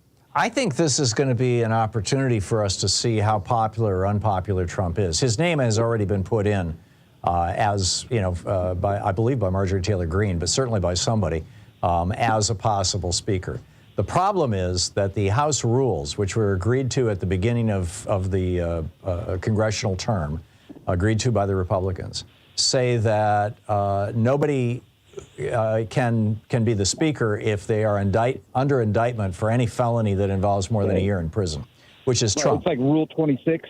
Yeah, I don't know the number on it, but what they're going to have to do is suspend that rule in order to get Trump in. But don't you think that's something there's nothing that they wouldn't do. So I don't underestimate them anymore, because there's nothing that they won't do. Yeah. So I think this might be a high possibility. And then Political picked up a news feed from the wherever they got it from that says that Trump's flying into D.C. on Monday and Tuesday to meet with the pro temp speaker. Oh, interesting. I hadn't seen that report, but that would be Congressman McHenry, right? That's correct, and that dropped about an hour ago on Political. Yeah. Political. So, but. He's just chasing the publicity. That's what he's doing. I mean, I don't think that there's a chance in hell that you're going to get the entire Republican caucus And that's what it would take, with basically no defections or not more than 2 or 3. It would take the entire Republican caucus to make Trump the speaker, and there's no way that's going to happen. Well, Tom, I'll call you on Tuesday to see if you've changed your mind, but Okay. I don't underestimate these guys. I'm with you. All right. Thanks a lot, Justin. Yeah, good to hear from you. Dave, also in Seattle. Hey, Dave, what's on your mind today? Hey, Tom, first-time caller. Thanks for everything you do. Hey, I'm just curious, what is the best use of my resources to try to get this next election to turn? And a couple ideas I have, is to figure out which states are most likely to turn to a Democratic leadership. And, I've donated to causes and all that. And I just don't feel like that's the most bang for my resources. And going back, I was so disappointed in the last election that places like Mitch McConnell didn't get turned. Yeah. By resources, you're talking about money, not time, right? I'm talking about time as well. I'm retired. I do what I want to do. I spend my time where I want to spend it. And so one idea I have is, to go to one of these states that's, that we could possibly turn to a Democratic vote, especially where voter suppression is a huge issue, and maybe get involved with transporting those people to the polls. And then, this is really bold, at the polls, be sure that voter intimidation is not, rampant. Right. Yeah, this is going to be a big deal. Dave, I love it. It's a wonderful question. I wish more people asked it. Number one, there are some great national groups. Probably the most prominent is indivisible.org, where they can both take your money and they can fill your time. They have the postcard campaigns. They have phone banks, to call people to get out the vote. They have some on-the-ground programs around the country. I strongly encourage you to check out indivisible.org. And then the second thing is you've got a vibrant and active Democratic Party there in Seattle. And they don't just involve themselves in Seattle politics. I would reach out to the Democratic Party in Washington State and ask how, where do they need some help? How can you fill in? How can you do some things? None of those necessarily require, big bucks.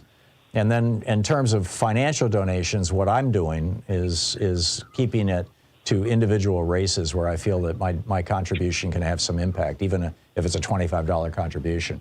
And there I'm following the guidance of Indivisible and several other organizations. The other one that has done just an absolutely great job with this is the Daily Kos website, DAILYKOS.com. And, Marcus Molitz's website. And they've got a bunch of people who are like super election wonks.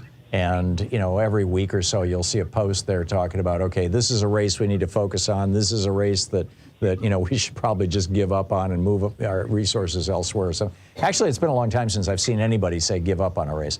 But they will identify the races that are really vital and really important. So those are my thoughts, Dave. I don't know if any of that was helpful to you, but I hope so. Thanks so much, Tom. Appreciate it. Good talking to you, Dave. Thank you. Thanks for the call. It's 44 minutes past the hour. We'll be back with more of your calls here on the Thom Hartmann Program. Speaking the truth, the multinational corporations and the RNC would really rather you didn't know all about. I'll be right back with you.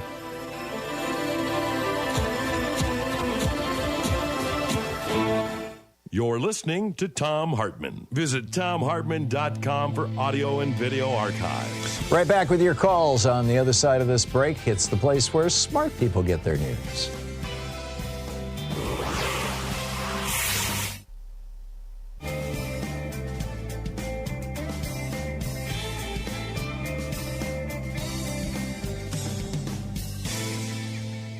And welcome back. Sandra in Omaha, Nebraska. Hey, Sandra, thanks for watching us on YouTube. What's on your mind today? Well, I know most of us work at a job where if A, we stirred up trouble and kept everybody else from working, and B, if we then decided, let's all go home, we would not get paid, and we probably wouldn't keep our jobs. So I'm Obviously, thinking you don't work for Congress. Paychecks need to stop. And we could donate them to Ukraine or food for the poor or housing. There's a number of things we could donate their salaries to that would actually be of value. Yep. And the other thing is start taking them to court for the various things they're involved in that happen to be illegal for the rest of us. Yeah. I'm really tired of it. I totally get it, and I don't know. I mean, it's. I know, sigh.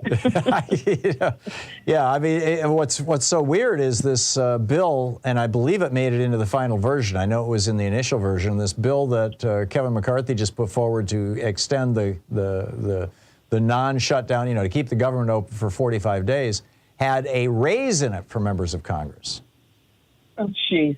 Yeah, it had a raise in it. Now, whether that was in the final version or not, I can't speak to, but I know the initial version that Kevin McCarthy dropped and gave them, less than 90 minutes to read a 100 and some odd page bill, that had a raise for members of Congress in it.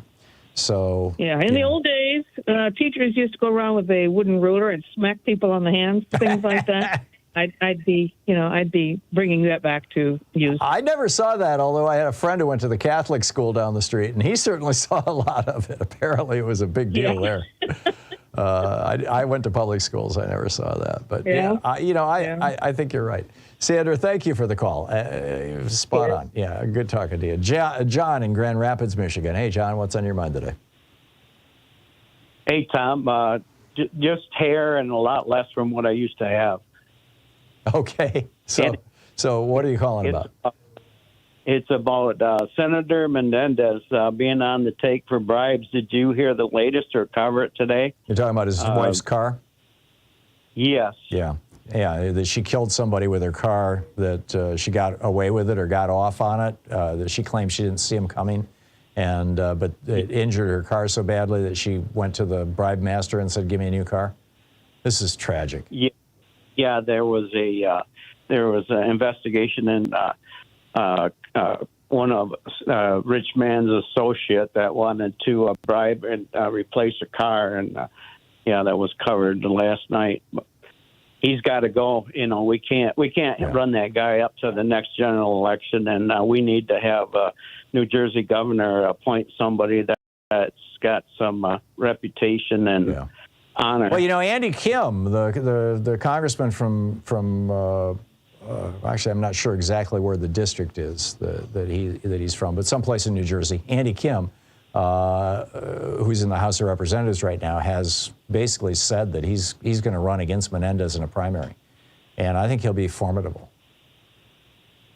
Well, I don't know if that's our best odds. We can't afford to lose another Democratic senator. Yeah, well, Menendez says he's not going to step down. I mean, he didn't step down last time, and he beat the rap. He thinks he's going to beat it again. I don't think he's going to beat it. I don't think there's a chance in hell.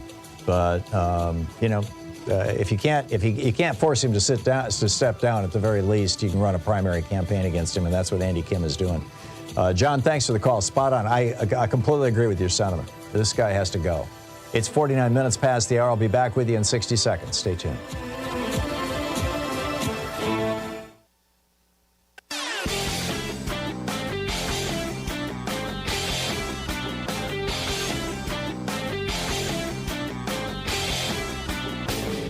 Help support Progressive Radio. If you're listening to us on a commercial station, call their advertisers and let them know you're listening. If you're listening to us on Pacifica, one of our many nonprofit stations, please support them when they do their fundraising drives. Thanks for supporting Progressive Talk Radio, and tag you're it. Right now we have the most extreme Supreme Court since the 1930s.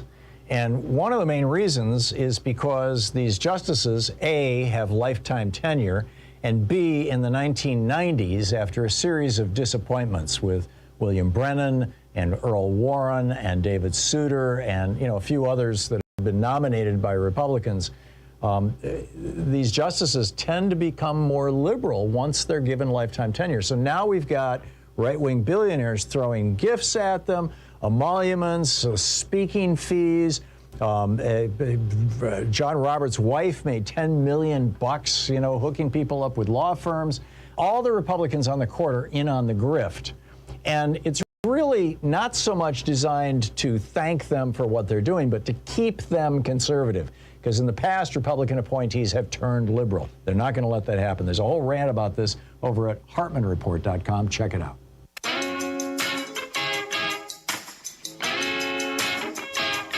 10 minutes before the hour, picking up your calls here. Ken in Soyset, am I saying that right? Soyset, New York? It's Ken Weber. Yeah, that's me. Yeah. Go ahead. What's up? We're in Lake Success. Tom, I was on your show with my son. We wrote Branding Democrats. Mm-hmm. Okay. Yeah. And I know my friend Mark Pocan, who you had on earlier today, has mentioned that we should be back on. And, you know, I've heard you bemoan the fact that we don't know how to get Democrats elected. Tom, you were the first media that my son and I were on. We are a lot more advanced. You know, that was a few months ago. And hope we can get back and spend some time with you. We've got a lot to say about how the Democrats can focus their message, can be more effective at well, please say it, Ken. You're on the air. Yeah, well, I mean, you know, the whole book is focused on that. But, for example, one of the things that we didn't get to say last time is focus on the party, not the person. Right. And that's the key thing that we're going to bring up over and over. We're meeting with several other congressmen. Every candidate is flawed. Every candidate has their good and bad points. But Democrats mostly, 90%, agree on 90% of the issues. Mm-hmm. And so if we focus on the party, not the person. Joe Biden will never not be old. Right. But right. So Ken, by the way, what's the title of your book again? Branding Democrats. Oh, Branding Democrats. Okay, yeah, right. I remember. So how do you do that? Here I am sitting here in Portland, Oregon, and I want to do something good for the Democratic Party. How do I focus on the party rather than the candidate? Well, you know, you're just a caller ago, you had somebody asking how they can participate. It starts with local elections. You become involved.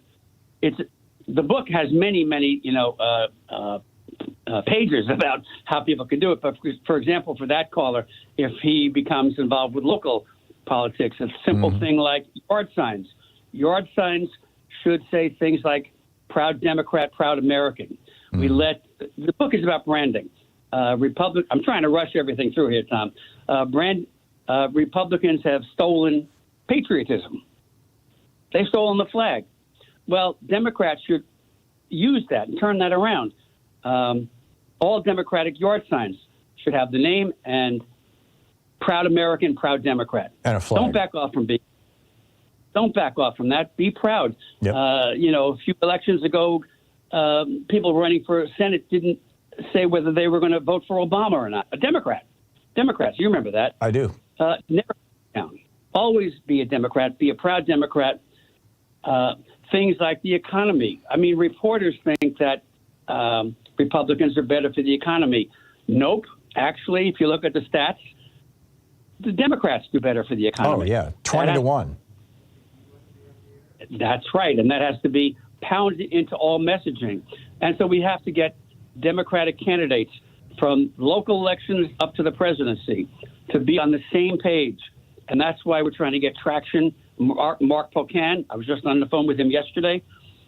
He's totally on board. We have to get Democratic politicians, just like Republicans do, be on the same page, say the same message. No, I get it. I totally get it. Ken Weber, the book, Branding Democrats. Thanks, Ken. Thanks for dropping by and calling. Dave in Jasper, Arkansas. Hey, Dave, what's on your mind today? Yes, I blame the Democrats for the ouster of McCarthy. If the Democrats would have kept him in, it would have made those 8 people powerless. They would have had no voice. Why would Democrats do that when he lied to them and he lied about them? Hello? Yeah, I said, why would Democrats do that when he lied to them and then he lied about them? Because it's the continuation of government. It's being, you know... It's not the continuation of government. It's the continuation of Kevin McCarthy. In 45 days. Who does that hurt the most other than average people? If they helped Kevin McCarthy out, they would have had a chip in the game. They would have had more... I don't think so. Dave, he lied to them. When we hit the debt ceiling, he worked out a deal with Joe Biden. He shook Joe Biden's hand. That's no excuse. He shook Hakeem Jeffries' hand and he said, "Okay, this is it. We've got the debt ceiling under control, and we've got renewing the funding for the government." With you. Dave, you can agree with me or disagree with me. These are the facts. The fact is that Kevin McCarthy said, I will keep the government open. I will fund the government going forward. Here are the parameters under which we will do that. And the Democrats gave up a bunch of stuff to get that agreement. And then Kevin McCarthy turned around and said, I lied. And then the night that the vote was going to happen, just before the vote was going to happen, the Democrats, Hakeem Jeffries went on television and said, if Kevin McCarthy wants to reach out to us, we're willing to take the call. We will work with him. And Kevin McCarthy never did. He never called anybody. He never said anything. And then finally, at the last minute, he said, okay, I'm going to drop this piece of legislation, and you guys have got 30 minutes to read it. You don't even have an hour and a half to read it. Again, he lied to them. So, why should the Democrats roll over for this guy? I get it that this is all over Fox News and the right-wing hate, media. It's all the Democrats' fault. But it's not the Democrats' fault. This is crazy Republicans against only slightly crazy Republicans. That's what you see right now. And yes, it's going to do damage to America because that's what Republicans do. We'll be back tomorrow, same time, same place. Thanks for being with us today. And in the meantime, don't forget, democracy is not a spectator sport. It requires all of us. That includes you. So get out there, get active, tag, you're it. Have a great afternoon. Be good to yourself, the people around you. Stay safe and get your damn COVID shot. We'll see you tomorrow.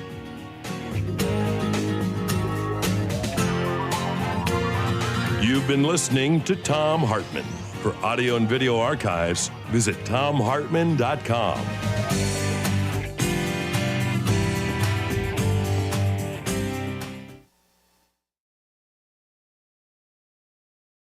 In addition to bringing you the Thom Hartmann Program here on Free Speech TV and Video Media Online, we also have a whole set of ways you can interact with us and tools you can use to spread the word about the importance of democracy and the threats to it in our republic. First, there's your daily homework. Sue Nethercutt puts together a daily email newsletter that has a link to every story I discuss on the air, so you can find my sources and you can share them with your friends. It's free and you can sign up at thomhartmann.com. Second, I publish my daily take every day over at the hartmannreport.com website. That's also free if you want the daily 5 days a week rant in your inbox. No ads either. Third, we have the podcasts. There's the free 1-hour version of our daily show that's advertising supported. You can find that wherever you get your podcasts normally. And then there's also the podcast of the entire 3-hour show with no advertisements, and that's available by subscription over at thomhartmann.com. So check them all out at thomhartmann.com and hartmannreport.com.